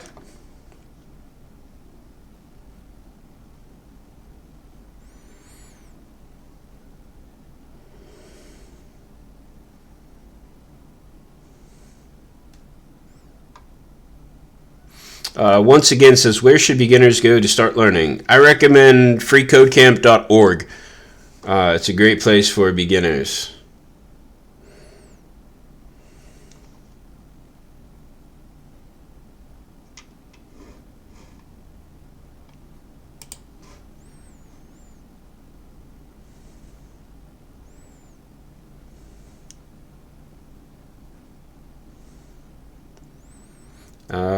Kavita says, hi, Happy New Year 2020. Hey, how's it going? Happy New Year.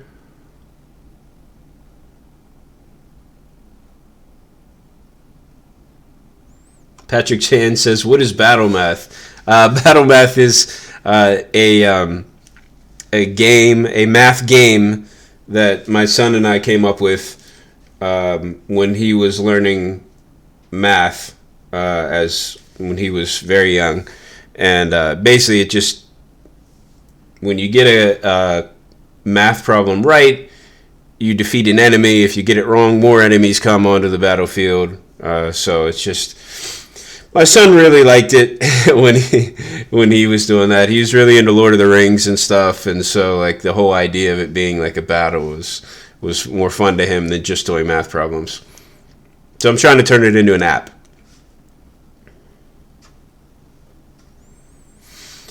All right, I have reached the end of the chat. Oh, there's one more question. So I'll just do this one more question, and then I'm done, and I got to go to sleep. The last question is, what tech are you excited for in 2020? For me personally, feel free to add your answers in here as well in the chat or in the comments. But the tech the tech I am excited for in 2020 is definitely my brain-computer interface that I'm gonna hopefully be developing for soon. Super excited for that. I'm also I'm really excited for the companies that are working in like space travel. So SpaceX, Blue Origin. I'm super excited for whatever is going on there. I wanted to be an astronaut when I was little, right? So just the idea that things are moving forward in terms of like more people getting into space, I think is really cool. So I'm just always excited for anything going on with that. Electric cars being more affordable is a cool thing. I'd love to get one myself at some point. So, trying to think. That's probably the tech that I'm most excited about. Yeah. Yeah, definitely. And then in terms of like coding and what I do, React Suspense seems super awesome. I can't wait until that's actually like usable and like fully production ready. So, all right. So that was my last question. I got to cut it off. I know there's more stuff coming in, but I'm super tired. So this has been a 3.5 hour live stream. Thank you all so much for watching. Everybody in the chat, you all were amazing. Felt good to be back in a live coding session. So hopefully I'll be doing some more live coding sessions. It's really tough between my job and my family. I don't have a lot of time, but I'm going to do my best to try to carve out a little bit of time and do more of these. Anyway, Happy New Year, everyone. I hope this is a great year for you all. And until next time, I guess have a great new year, great new decade. And thanks again for watching.